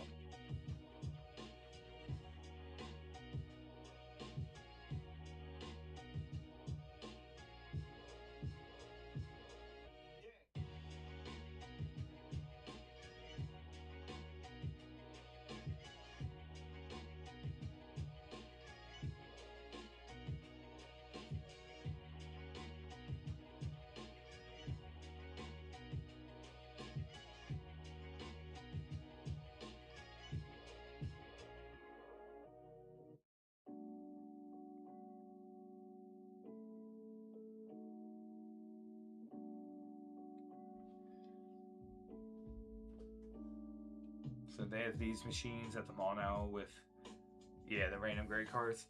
I've seen that too, right? So, you know, because the whole secondary market has expanded so much, that's what people are doing, you know? And I think it's awesome that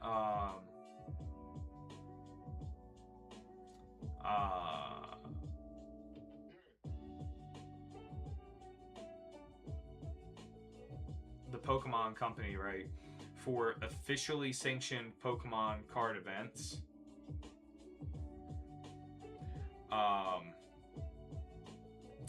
that they're not allowing slabs. You know, they're not allowing graded cards to be sold anymore, which is hilarious. You know, like I wanted to see the faces of like PSA like executives once the Pokemon Company said that, and like, yeah, slabs are banned at our official like card events. You know, PSA had to be like, oh no, oh no.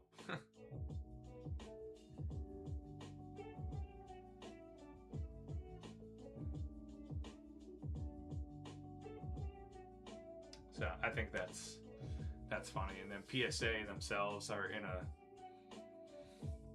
in a bad way.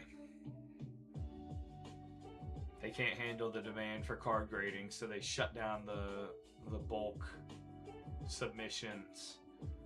And so now and not only that, shut those down, and then on top of that have extended the wait times for other things at the same price, or they might have already increased the price of it, but the wait times are even longer now. So they like force you to have to pay for the higher because they can't handle it. They created an environment they can't handle. Yeah. Yeah, I've heard that too. I think Tag had to I don't know if they increased their price or if they increased the wait time. Just because they're getting a lot more business.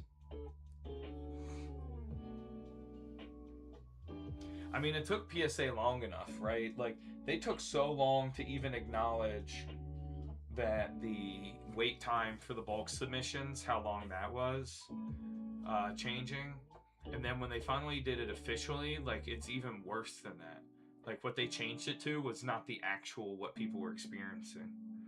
The reason I did PSA was because of the value for the Charizard, but I did the fast option. Yeah. So Mountain, it makes sense for doing that for a big card like that.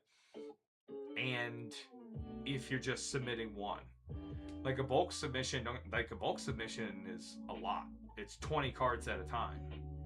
It's hard to get that many gradable like cards that are worthwhile. But you've got these things going on. So like, you know, think about the GameStop, right, where you can buy those. Well, they call them like power packs or something, right? But these companies are sending in cards that are essentially worthless to get graded to include in these like repacks. And so that's part of like these massive submissions. You know, you're getting these giant companies submitting tons of cards in order to get them graded and then use them in repacks or mystery packs and all this kind of stuff. And it's stupid. It's terrible. Like, nobody wants a graded EX card. Nobody wants that. But yet that's something you can pull out of those things. Or it'd be a card that like raw, even though okay, it's not an EX. Maybe it's a you know, maybe it's like a trainer gallery card out of Crown Zenith that raw value is literally $2.50, and then you grade it, and in a 9 it's like $5. In a 10 it's like $20. Nobody wants those cards. But these big companies, because they've got to fill out, right? They've got to make these ratios of you know, 100 cards for every one big chase. You know, they're submitting all these garbage cards to get graded for these terrible products. My buddy just had a card at PSA. It was like a 90s Pokemon, but it was in pristine still. They gave him a 6. Yeah, it's hard. It's really hard. They get like even more tough on vintage cards.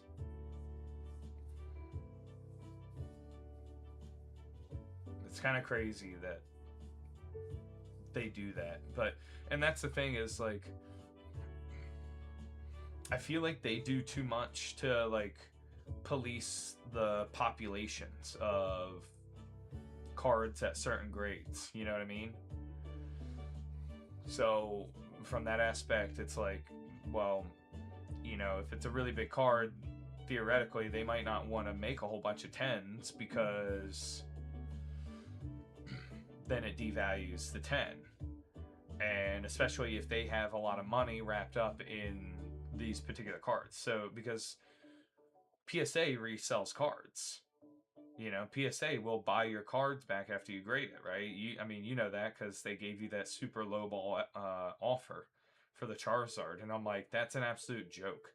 The fact that they would even offer that is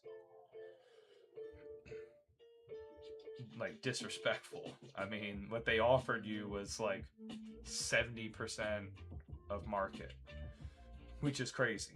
I mean, a minimum, if they did 80, like, again, they are such a big seller that if they're selling stuff, they're not taking that big of a cut. Or like, you know, they have a deal with eBay with the PSA vault and all that kind of stuff.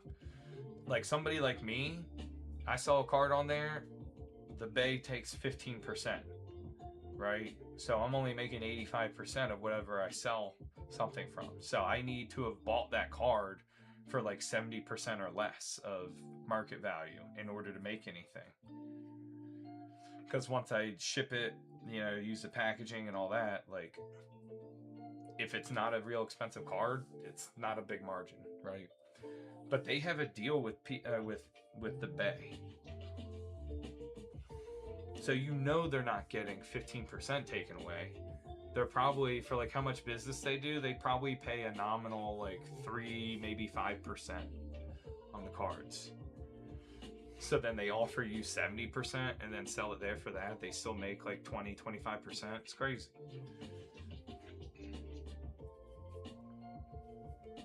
PSA's a scam right now.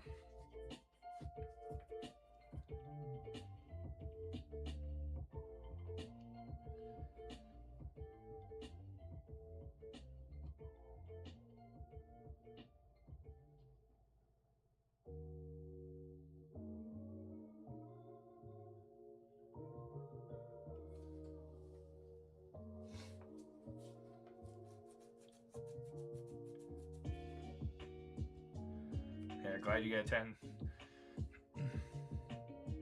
I saw that. I was in shock. Yeah, that's the thing. And then, yeah, I'm on my soapbox. Got PSA again, but they control it. Like, again, if they graded a 10 and they can do buybacks like that, or they graded a 9 and then give an offer, and then if the person decides to sell it back to them, they can easily regrade it and make it a 10. Like, there's no regulatory authority that's coming in and saying like, hey, no, you can't, once this card gets that grade, you cannot regrade it without something happening to the card. Like, unless the slab breaks or something, you cannot get that card regraded. So without something like that being in place, like, they're free game to buy up cards for the cheap, regrade them, and put them out there and sell them themselves. It's an absolute conflict of interest. So the fact that they're even willing to operate in such a gray area, not even, to me it's not a gray area, but speaks volumes about their company.